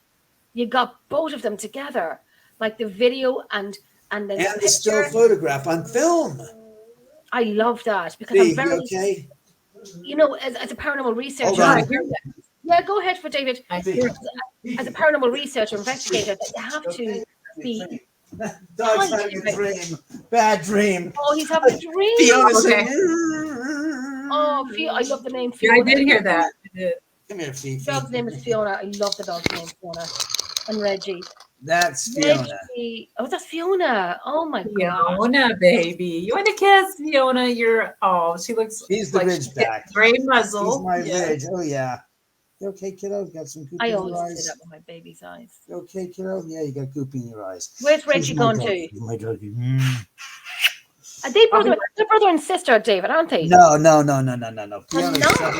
Fiona's from a totally different lineage. She's a pure Ridgeback who was they think she was from a breeding, some type of a breeding facility. Because when I got her, she was literally just given birth to some puppies. God bless her. She was still whelping. Are you freaking kidding me? No. But I lost my signal. Signal. What happened? No, you're grand. We can still hear you. You can hear me. You can't see me though. Oh, we can see you. We can see you're frozen, but we can see you. Oh well, that's good. I'm frozen. Great. So, and maybe that's the spirits just saying it's time to wrap my time up on your show. Oh, that's terrible. I'm looking down and it's a terrible image. I don't like that very much. It's lovely, David. It's lovely, David. Thank you very much. Did you just do an Irish accent? I love it. A gosh darn bloke. Look at that. God damn. What the hell, man? There's nothing wrong with you. Look at my hair. It's a little bit crazy. Well, we got to get Robin to get my information. So look, I guess I will get all. I will. Wait. I can send it in private chat, can't I? Yes, you can. Yep. I can connect you and Robin together. No, because I'd like to know who she knows because I need to get this going. What the hell? She knows people. She knows a few people. She's like my sister. Yeah, Robin has always done. Robin has always done shows. Let's put it that way. I know people who know people. Exactly. Well, and I could meet the most famous person. Be like, I'm sorry, we met before. And I don't know anybody, but I'm just a connector. Yeah, you are a disconnector. Jenny does know people. Jenny interviews some amazing people, and she always becomes friends. And so, we can quietly, behind the scenes, put out a little bit of a word. Absolutely, we can drop. Did you hear about this person? Fabulous. You should get them on. That's right. Because look, put it this way, Robin, we could have you and your husband on, especially because we could say we have the creator of this device that I had visualized, and Robin and I met this and that, and so you guys we can try it out on the show. Because let's be honest, the 4-part doc series is exactly that. It's supposed to be the story-based part of the show, Right. where the series we can always do a follow-up investigation show. Yes. I want them. I want to establish the foundation. I want to establish to the audience the story that we're trying to share with them. With us establishing this is the foundation and the truth. From this point, you can do other things. Yeah. But I don't want to go ask backwards and say, let's do a ghost investigation show. If you do that is backwards. You follow up with it.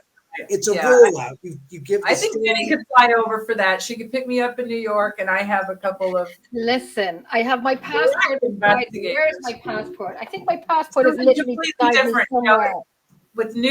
Without agendas, and with a different way of doing things, and I probably have to drop my husband to get him on camera, but we could do it. Yeah. We get Bill on sometimes to say hi, and that's it. He'll say a few hi's to me. Hi, Jenny. How's it going? I'm like, he'll like stare at the camera, smiling while he hands the equipment over. He is the guy. No. Your husband is. No, he's better than that. He's better than that. It's just I present him as the man that is the creator of these devices. He is a genius. He's fabulous. I love. Like me and Robin have been friends for a few years now, and she's like my sister, and like she's done some great shows with me and so on. So I love when you kind of need someone and you connect them together and work it out, get what you want. Well, this would be the time that you would really finally get on a plane and come over here, and I swear I'll come over there too. It's a 2023 plan. I mean, I just have to. Let me see. I think my passport is actually. Bill texts me where. No, I have my passport. I'm ready to go. For the new show that I'm working on with Mike Hedger. My passport. Like my passport is ready. You have it right. By the way, Bill would be Q to James Bond. He would be the guy that creates all these gadgets and things. And that's what we present him as. We present him as this is our Q. And what he's downstairs creating. He's the man that creates the devices that we use in this scenario. In the investigation future. We really do have some really cool things, and we're about to unleash a couple of them on the world, and a couple of things I'm working on right now. And definitely he just seemed like the whole camera thing you were talking about was very doable. So I'd like to make a prototype of that and show it to you. Give it a shot. Put it this way, Chris Fleming brought the original format and the precursor of the SLS camera here. 2007 or 8, and brought it here to test it out because the guy said, "You're going to the Oman house. I want you to take this there and try this there at the house." He goes, "I'm serious because I know you've been there before, Chris, and you've said the place is loaded with activity." Wow! And he brought it here, and it was like the rudimentary piece of equipment. It was all built in a way. It was just and I was like, "Wow!" Oh no, I hacked my camera and I made my own at home. So definitely, exactly. So I know exactly what you mean. It's rudimentary, but it works, and you just have to understand how it works. Problem is with this, and I found this out later on when I watched somebody's video explain this, and I always had my questions about it. What is it they're actually doing? And when you look at the way it was designed and the application of the Wii or the Genesis or whatever, the device is a mapping device that maps what is moving. It is supposed to remain stationary. Mm-hmm. And the room is supposed to be devoid of any objects that it can inadvertently map. Right. That's why it maps chairs. It'll map a table leg, these sort of things. So you have to hold it very still. And what I do, I set it down with a laptop and I set the damn thing down. And I don't let people get away with thinking that it's a so basically it is a bunch of, and I'm going to say 1,000, but that's probably not the right number, but it's a bunch of lights that go out and they shoot the wall or they hit something and then it bounces back and it says, "Here's my depth." And then it finds the depth in it, and it's got the algorithm to find human limbs, that sort of thing, a body or whatever. And so, you can inadvertently map a chair or something like that. I've had it work. And I've had the entity at Wildwood Sanitarium. I had the little thing. There was like 6 of us watching. The camera was stationary, jumped on the table, did everything we said. It danced, it raised its hand. It tried to kick. We had a balloon on the table. Right. It was trying to kick. We were like, kick that son of a bitch, kick that fucking balloon. And it was like, woo, kicking. And then it sat on it and started bouncing up and down. It was doing everything we asked. Listen, this file was 90 gigs. And Lori Wagatha, the owner, she kept saying, can you send me this? I was like, I can't send this to you. It's too big. It's too freaking big. But anyway, that's beside the point. I love the SLS. And I actually like Chris Fleming. I think I wish I could. That's somebody I would like to investigate with for sure. Like him. What I've seen. Did anybody hear? Oh no, I was going to say I thought I heard a whisper there now, but it's just probably me overloading and thinking. Sorry, go ahead, David. I was going to say that what the Wii does is, because the cameras all have infrared, and when you use that thing, what you see on the wall is a spectrum of dots. What it is doing, I found out, is it's sending out not a radar beam, it's sending out a infrared beam. Yes. And the beam that it sends out splits up into a billion pieces, and it's basically mapping that area. So as you're moving, it perceives it's stationary, it's seeing movement. But if you're moving a stationary object to the machine, it'll interpret as it's moving. Yes. Something has to be stationary. So even if it'll map something that's moving while you're moving, because it sees movement as well. But if you're moving, it'll see an object that's staying still. And to its perception, it doesn't know that it's not moving. You have to plant. So it maps it out exactly. So you get false positives. Or set it down. Yep. Exactly. That's why I said you have to clear the room of anything that it can misinterpret. Yes. But again, if it's stationary, it can't. If something's stationary, it generally won't map stationary objects. But again, going by the application as it was designed, you have to work within that framework to know exactly where you get false positives. Yeah. Same with the rim. It irritates me when you don't have to understand everything about your equipment, but it irritates me when people understand very little to nothing about it, and they're so excited about stuff that you can easily explain, and they're just like, God, you're a party pooper. It's like, I'm not a party pooper. Are you here to fool yourself? Yes. Are you here to make shit up? Because you don't need to buy this expensive equipment if you just want to make shit up and enjoy yourself, enjoy life, Hey, I'm flying a hot air balloon right now. No, you're not. Sure I am. Shut the fuck up. I agree. Exactly. And the most rudimentary equipment is probably the best. A digital recorder, a film camera, a digital camera, a video camera. Yeah. I do like equipment, but I'm definitely like to go in very raw sometimes. Yes, and pods as well get set off by your cell phone. So you go investigate. You really can't go with the cell phone. There was one time I was in one of my locations in the daytime, because it's, like I said, it's beside me, the Drogheda Museum Millmount, and myself and my friend Alan had left fresh batteries in a REM pod. We don't use it often, but we do put it out there just in case, and we put a recorder there. So we had left the building at 3:00, and nobody else has the keys to that building, that museum. So when Alan went in the next day to pick up the recorder, let me tell you, the recording that was gotten, the REM pod went off a few times. It shouldn't go off. It was like, it was in the Drogheda Museum Millmount, where Oliver Cromwell had attacked the Martello Tower, and the British Army the barracks had owned it. Yes. I'm telling you, I'm going to send on this audio. I'm going to wreck your heads and send you on this audio. It is phenomenal. And I will say it is very much, I think, residual. I know David doesn't like residual, but I think it's a little bit residual, but I'll send it on and see what you think. I don't use the REM pod often because, malfunctions, and you got to get the batteries in right, and so on and so on. And there was nobody there in the building, so there was no cell phones around. But it is and you can hear guns being loaded. Yes. It is just this is why I do audio a lot. And I, like Dave, when you were saying, like, you could be doing video footage like 2.5 hours and you could be there for 8 hours. There's many nights I've gone to bed at 7 a.m. and I do audio from 6 p.m. before, and I go to bed at 7 a.m. I have got 4 recorders here, about 15 files in each. I've 1 recorder completed, and I have to do the rest. But the REM pod is so, but when it goes off and you're not there. Well, or when you don't know that somebody's left one behind. I almost pissed myself one night and up on the 3rd floor of Wildwood, and I was talking to whatever Is everyone freezing was tonight but up there. me? There was interaction.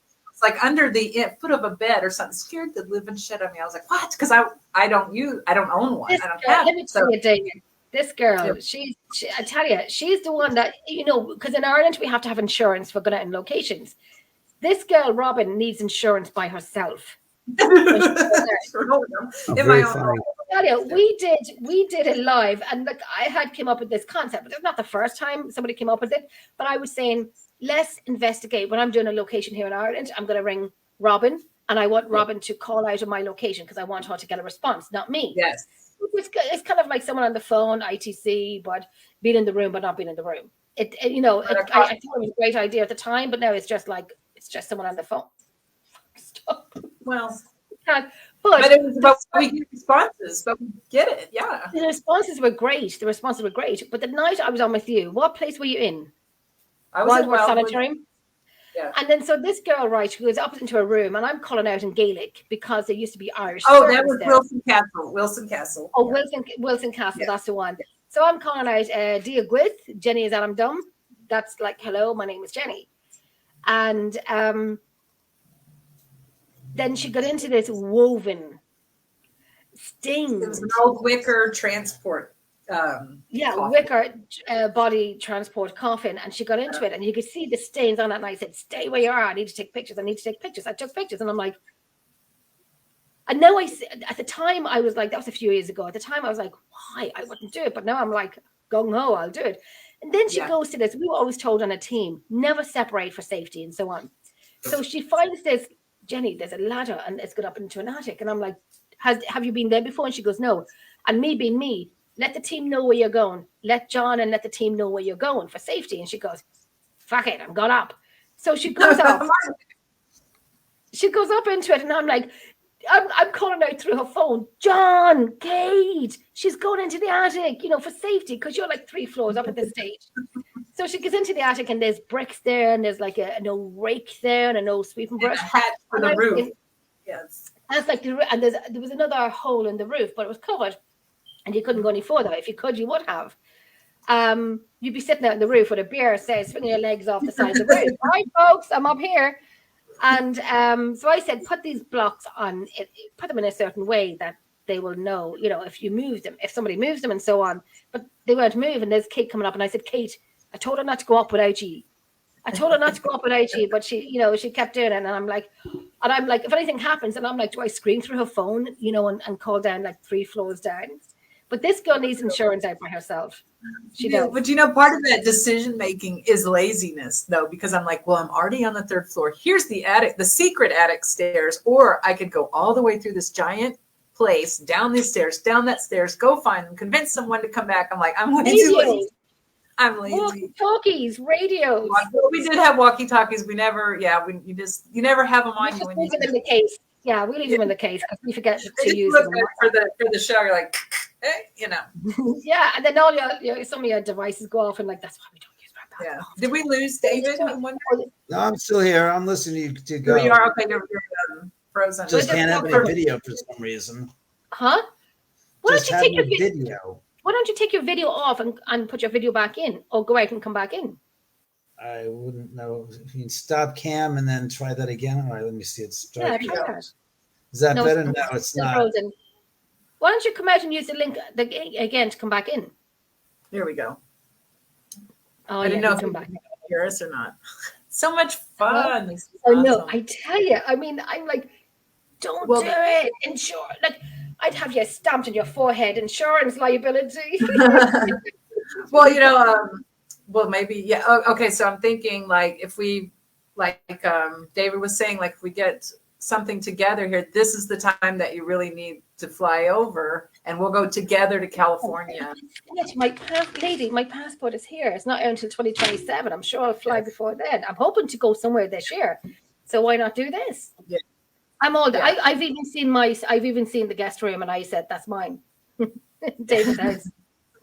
Yeah, I won't be using the exercise equipment while I'm there. If I don't use the one I have in my own house, I'm certainly not going to use that unless it's one of those ones where you get on it with your legs like this. I can't get off. I can't.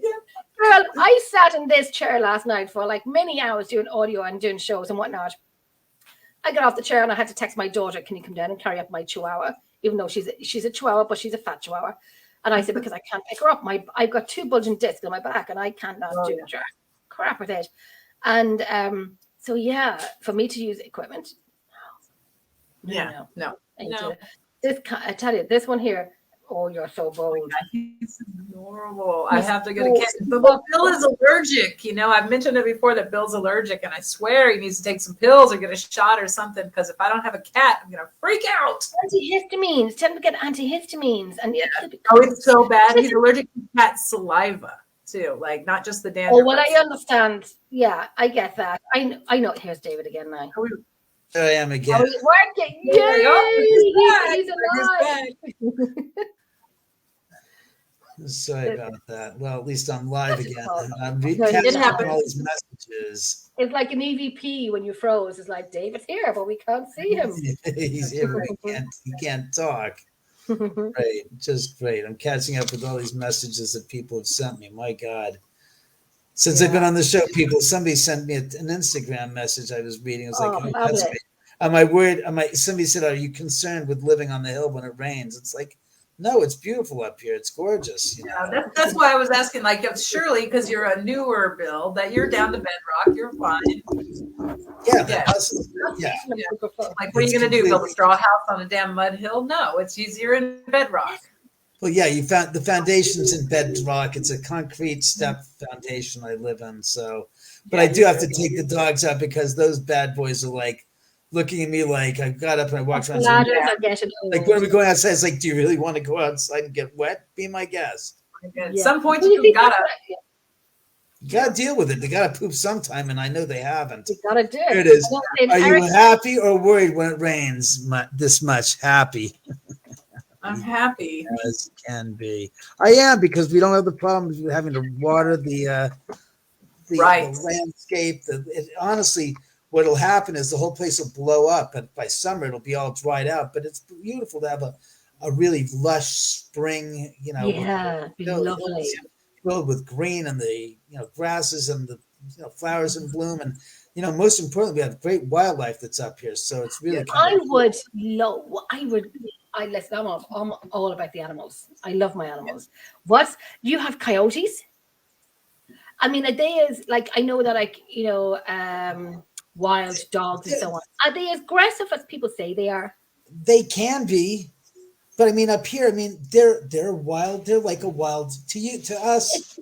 I mean, we have foxes as well, but I mean, they're like larger foxes, except there's a distinct difference. Foxes are not as shy. They're not. It's not that they're shy. Foxes are foxes. Foxes are more like dogs with cat brain. Yes.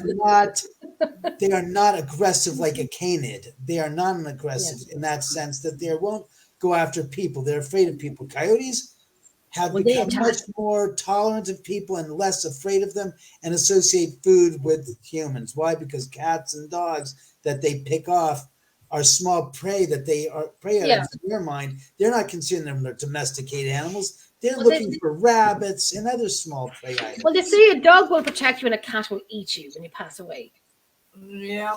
I don't think protect me against the coyotes, because they were walking up to them and trying to make fence of them. And I'm pulling them away as this coyote's making its way 20 feet from us. And I'm like, if they see one coyote, it ain't alone. They are a pack. So you might not see the 20 or 12 to 20 unless they're beady-eyed. They come down in. One lures out the animal, the others zoom in and pack on top of it and kill it. And it's like Jeremy York was doing and John Griffin was doing the dog whistle experiment, because the frequencies is higher than what we are used to. But when you hear DVP, does that mean like we've all heard DVPs? Yeah, they're in our range. Yeah, that's the voice that you hear. Many people have never. Well, that's it. Many people have never heard a DVP. What is a DVP? A digital disembodied voice. Disembodied DVP. All right, fine. I always spell it out. So disembodied voice phenomenon. I love it. DVP. Oh, DVP is a disembodied voice phenomenon where you can hear it with your own ears. Right, which we have here all the time. Right. Huh? We have that all the time here. Exactly, Love it. when you were talking about earlier, and that's what happened in my house one night when we had the recorder running and I heard it at the same time. But Jeremy York was saying when you're using the dog whistle, just don't do it outside because you'll have, unless you want about 30 coyotes around you, don't do it outside. Probably not. Yeah. Well, they can And we have hear no it. coyotes in Ireland. Coyotes are not attracted to acoustic sounds except for animals that are whining in pain. In pain, Then they'll go. But I mean, more importantly, when the coyotes kill a rabbit, Good night, the word Paddle. is shrill Good night, and the Paddle. shriek is just horrendous to hear that echo through the canyons. I don't know. I mean, we don't have them here. We don't have any coyotes here. Apparently we have snakes in Ireland. No, we don't have snakes in Ireland because St. Patrick got rid of all of them. Right. But You never had him to begin with. He couldn't put away what wasn't there. So it's a nice thing to banish what was never there to begin with. I always say there's a lot of two-legged snakes that he forgot to take with That's him. not the same thing. Yes. I know, but that's just Jennifer's version of St. Patrick. You could have taken the worst with you, but he didn't. But we do have that. We don't have many. We don't have. We have a lot of wildlife here. We have fabulous wildlife, but we don't have coyotes. I think if I saw a coyote, I'd probably go, "Come here, little boy. Come here," and kind of try and rub it. You want to kiss? I'd be like, "Come here, give me a kiss," and try and kiss it. Yeah, they got very, very, very, very super sharp teeth and can get very, very, very destructive quickly. So that's off my bucket list. They're not Don't like a kiss a German coyote. Shepherd.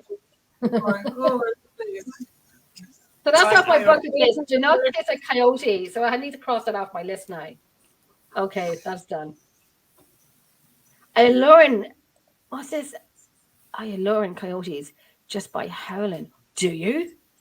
Holy crap. You can, I'm sure. I'm sure that they would go and investigate. But then once they see you're a human, they vacate pretty damn quick. They're not social animals with human beings. The only reason why they interact with us is because we've built our homes in their territory. And also when there are droughts like now, like we've had up until now. Yeah.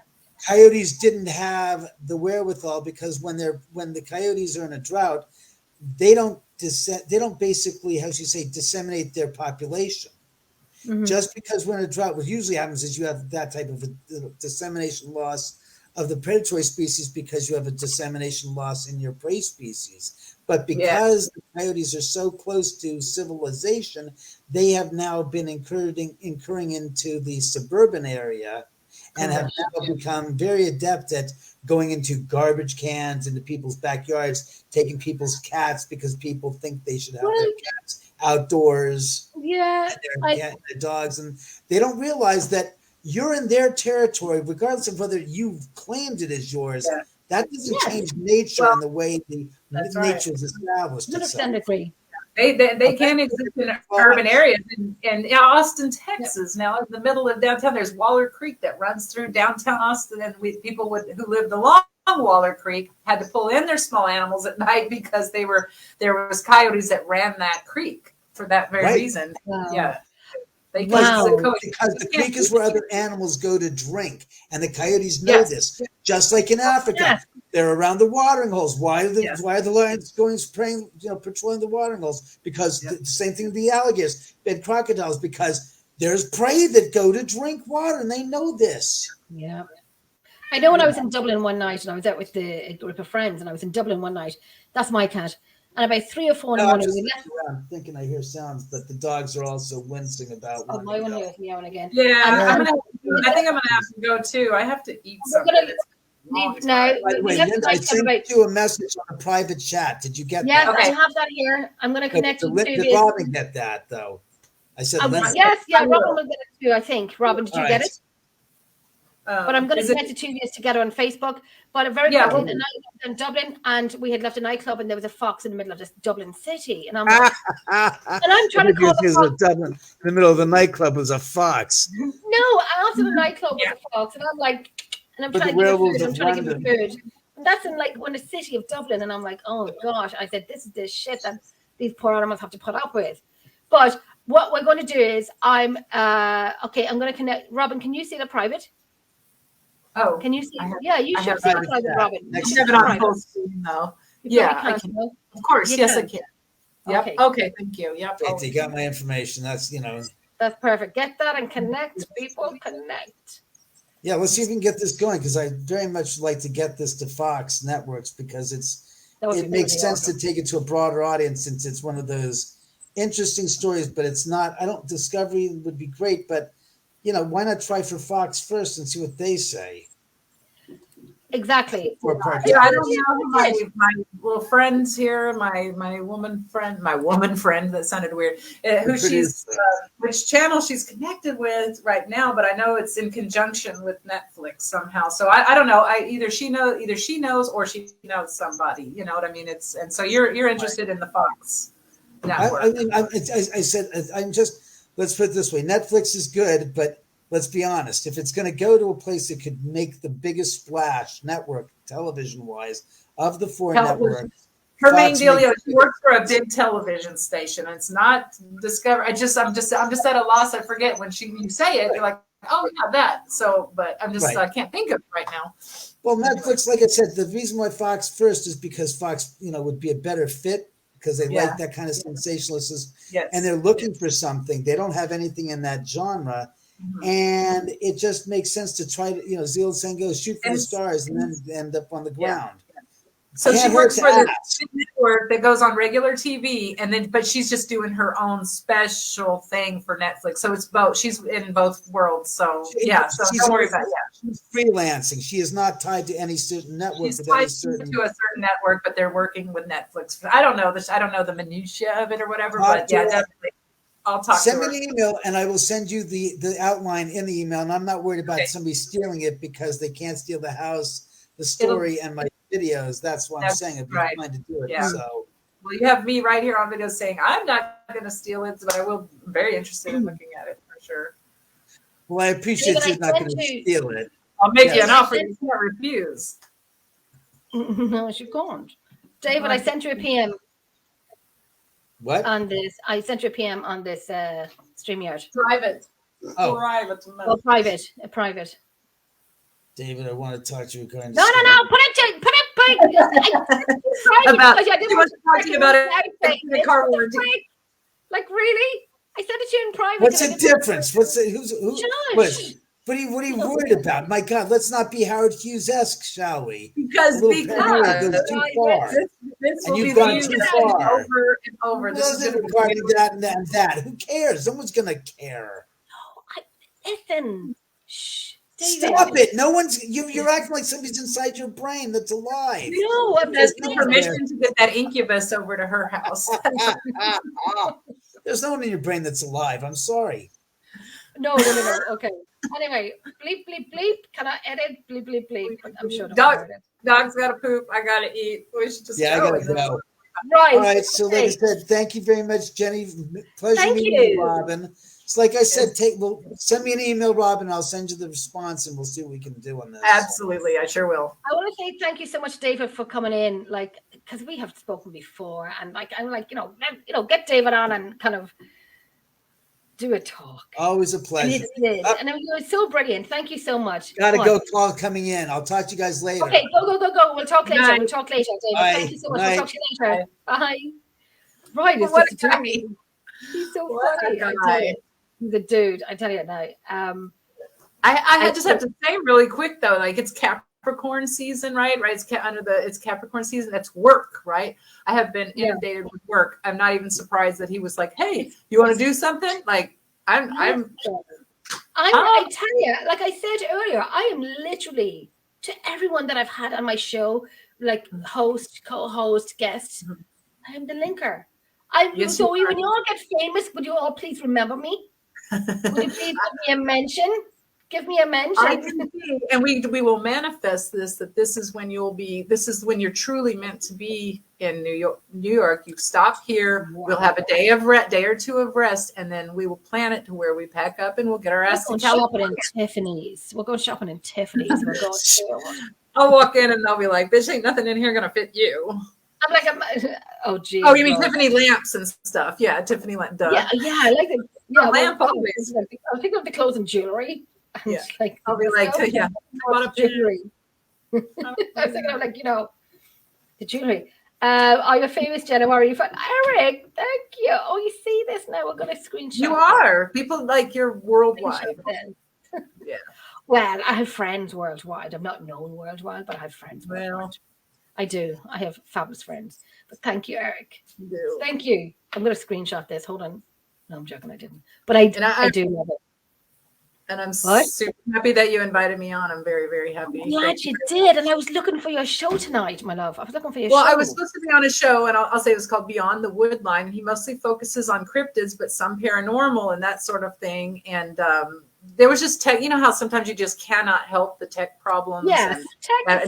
So yeah. He was texting me. Wasn't trying to be rude, but he was texting me. So I think maybe tomorrow in USA, maybe noon. I don't know what I'm doing, but I told him if I'm available, I will to go on there because it seems pretty interesting. You know, but anyway, so it didn't work out. Well, I'm glad you came on. I'm so glad you came on because I'm like, there's Greg. Greg, we are just finishing up. We're normally doing a 2-hour show. We're now 3.5 hours. We had fabulous David Oman on with us tonight from the house at the Cielo Drive. Cielo Drive. Yep. Yeah, and he was on with us tonight. He was great crack. He was great. And wow, let me tell you, you only get to see these things sometimes. And I am literally going online now to buy his book, but I want it autographed as well.